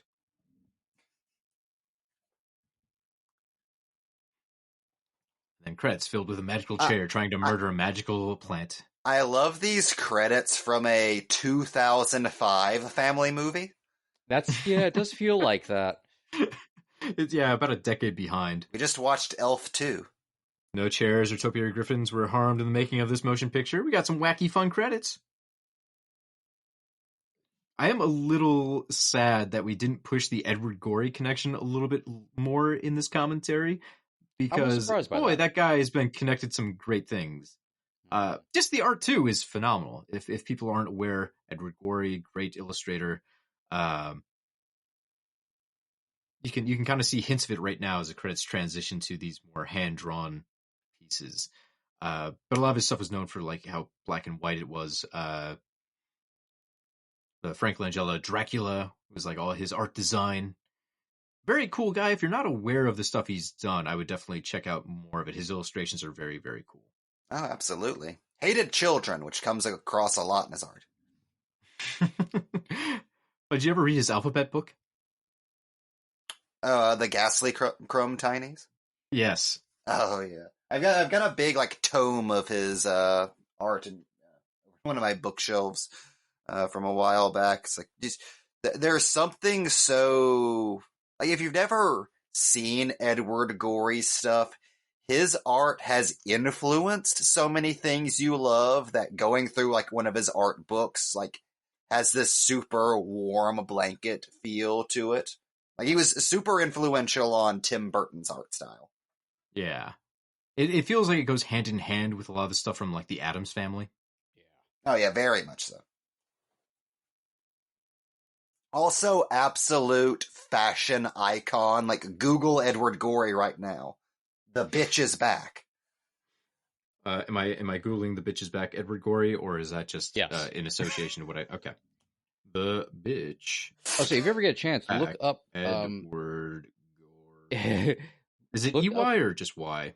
I think it's EY. EY. Look up the sets made for the theater productions of Dracula in like 70s and 80s and whatnot. That the John Badham movie with Frank Langella was kind of like adapting and adapted a lot of the design work. But in the designs for the theater version, you really get to see what Edward Gorey's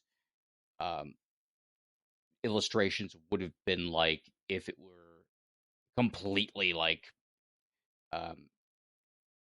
made into reality. It's really beautiful. It's very. That's where you really first seeing like, oh, this is actually where Tim Burton comes from, because that's really when you get to like even like Beetlejuice and stuff. It feels almost like an Edward Gorey play in the design work. They're very similar. Yeah, and a lot of his work was like black and white sketches, and it looks like he should have been from like the 1800s. It always blows me away. Edward Gorey lived until 2000. That's weird, right? Yeah. Like, he doesn't feel like he should have been like alive at the same time as me at any point. But he's born in 1925, died in 2000. And just looking at his art, you would assume like, oh, this is like 1800 shit. He's one of those artists who is well known and well respected by the people who know him, but to most people, he's like one of the invisible architects of how the 20th century looked. Like he's kind of like the other Jack Kirby in that way. I'm now looking at fashion pictures of him, and this man is wearing like 5 fur coats and a giant scarf that goes to his knees at the same time. Harry Styles ain't got shit on him. Actually, in all of his pictures, it looks like he's wearing a giant fur coat. Apparently, he just really enjoyed fur coats. They're cozy. Also, I love the vaguely church music that's playing over these credits.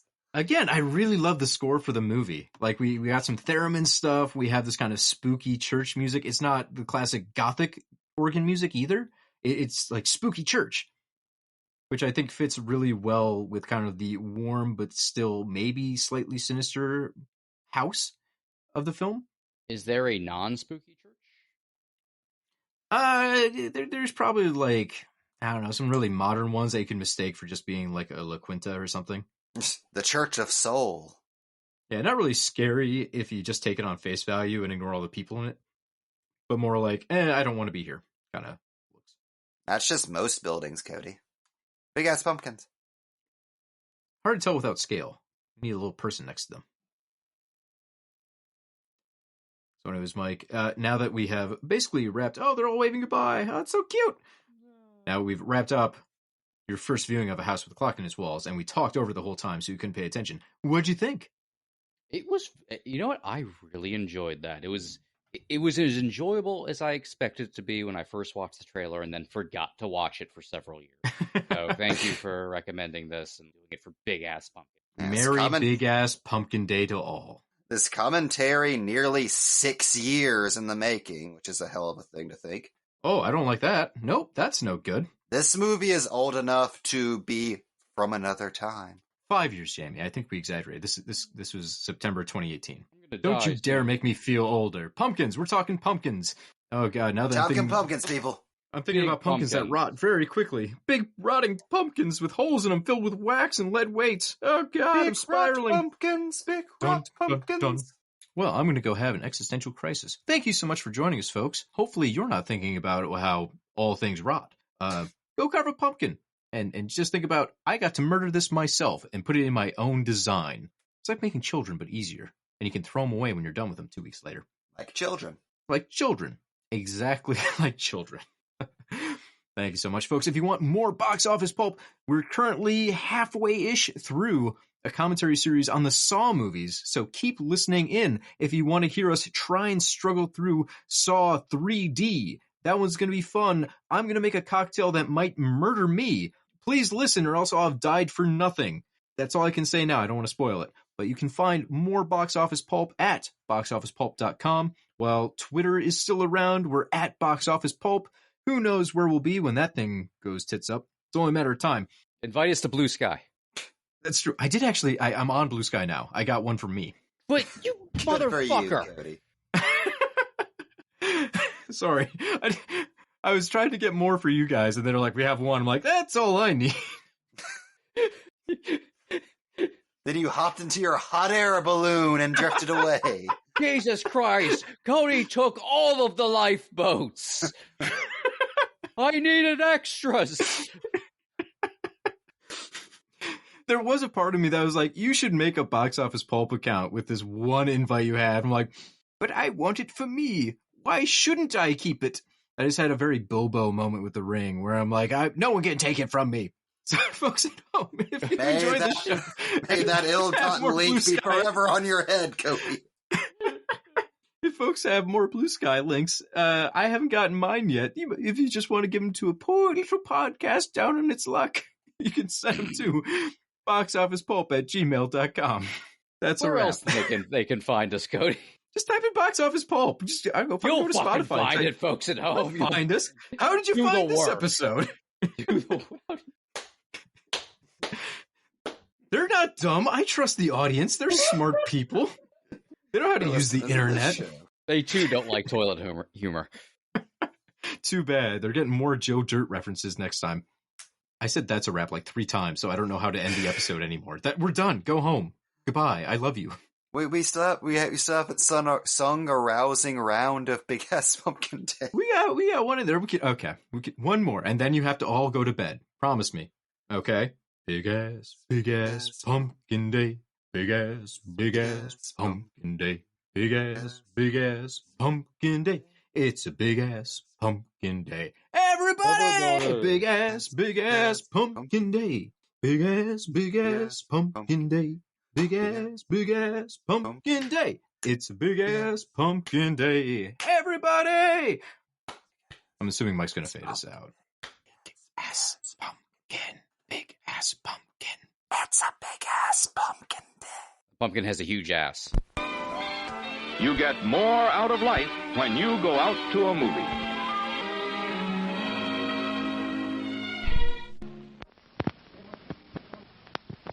Please remember to replace the speaker on the post when you leave the theater. I think this was the first time we didn't try to explain Big Ass Pumpkin Day or argue over what day it was. It's true. I noticed because that. It actually falls on the 14th and the second Saturday. It's Big Ass Pumpkin Day can't be argued this year. It actually doesn't matter. It's this Saturday. Wow, I did not realize that. It happens so rarely. Wow. I'm glad this can be the after credit scene, so technically we still argued about it. Pumpkin lore. We're not arguing about it. I'm informing you. Everyone party on Saturday. Everybody party on Saturday. Good night, everybody. Auf Wiedersehen. This is Box Office Pulp Guy, and this has been a Pulp Podcast production. Now please, please, please, put a gun in my mouth and pull the trigger and say goodnight. And now, on with the show.